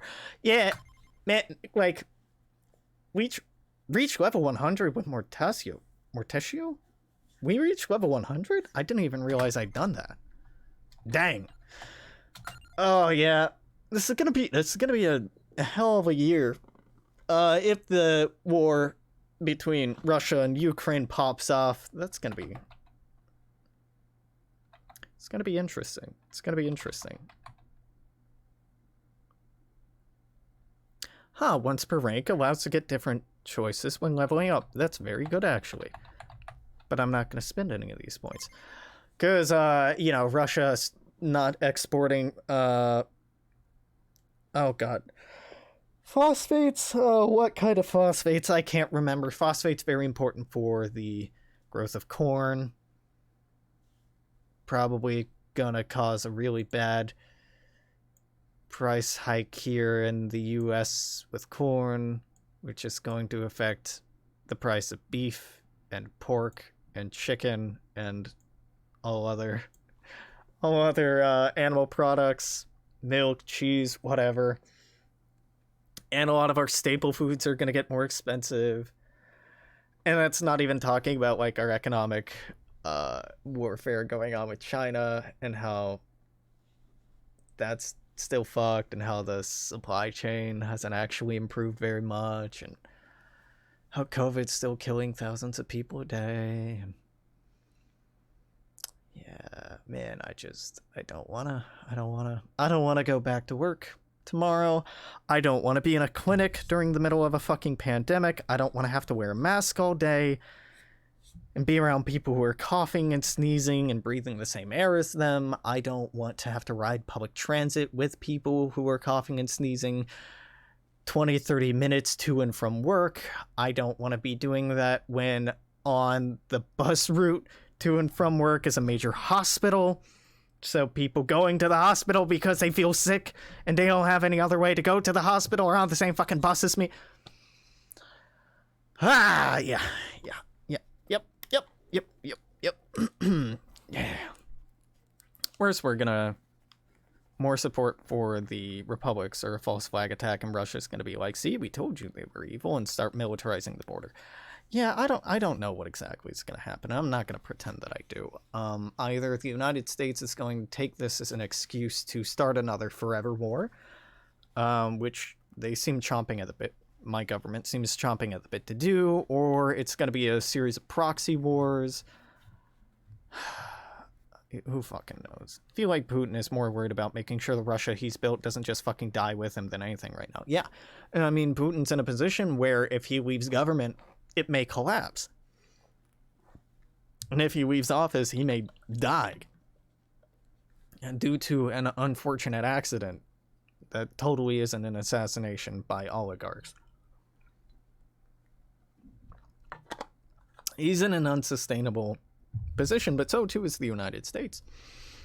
And we actually stand to profit quite a bit from a war with Russia, because right now with NATO being poised against Russia and natural gas from Russia being cut off to the European Union, or most of it, oil and natural gas have to be imported from North America, from the United States into Europe.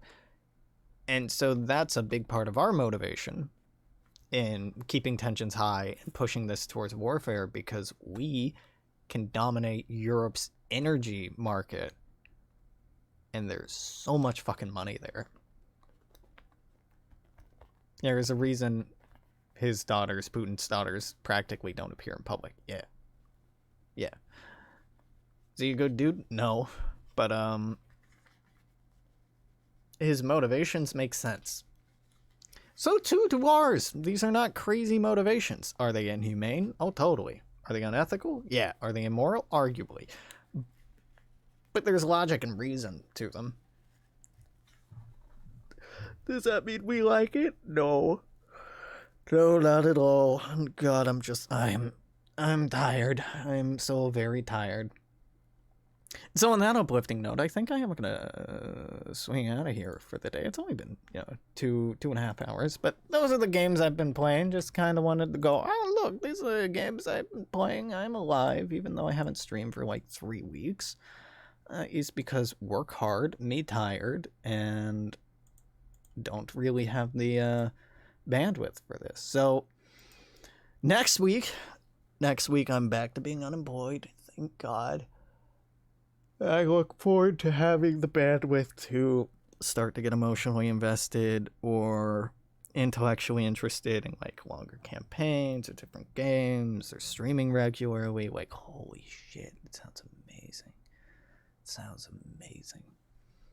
Trump got pissy at traditional allies right wing, giving him shit, and so he pulled out of Afghan as a fuck you to the MIC. Now Biden's doing whatever U.S. president does and getting on his knees for that fat defense industry cock. Yeah, well, Biden's, hand in hand with the military-industrial complex and has been for a long time. Yeah. Everything's fucked. Until, next week, presuming there is a next week, or later in this week if I somehow miraculously find the time and energy, and I'm doubtful that I will. I'm going to say thanks for hanging out. I hope that y'all are doing well. Take care. Toodaloo. I'll see you then. Bye-bye.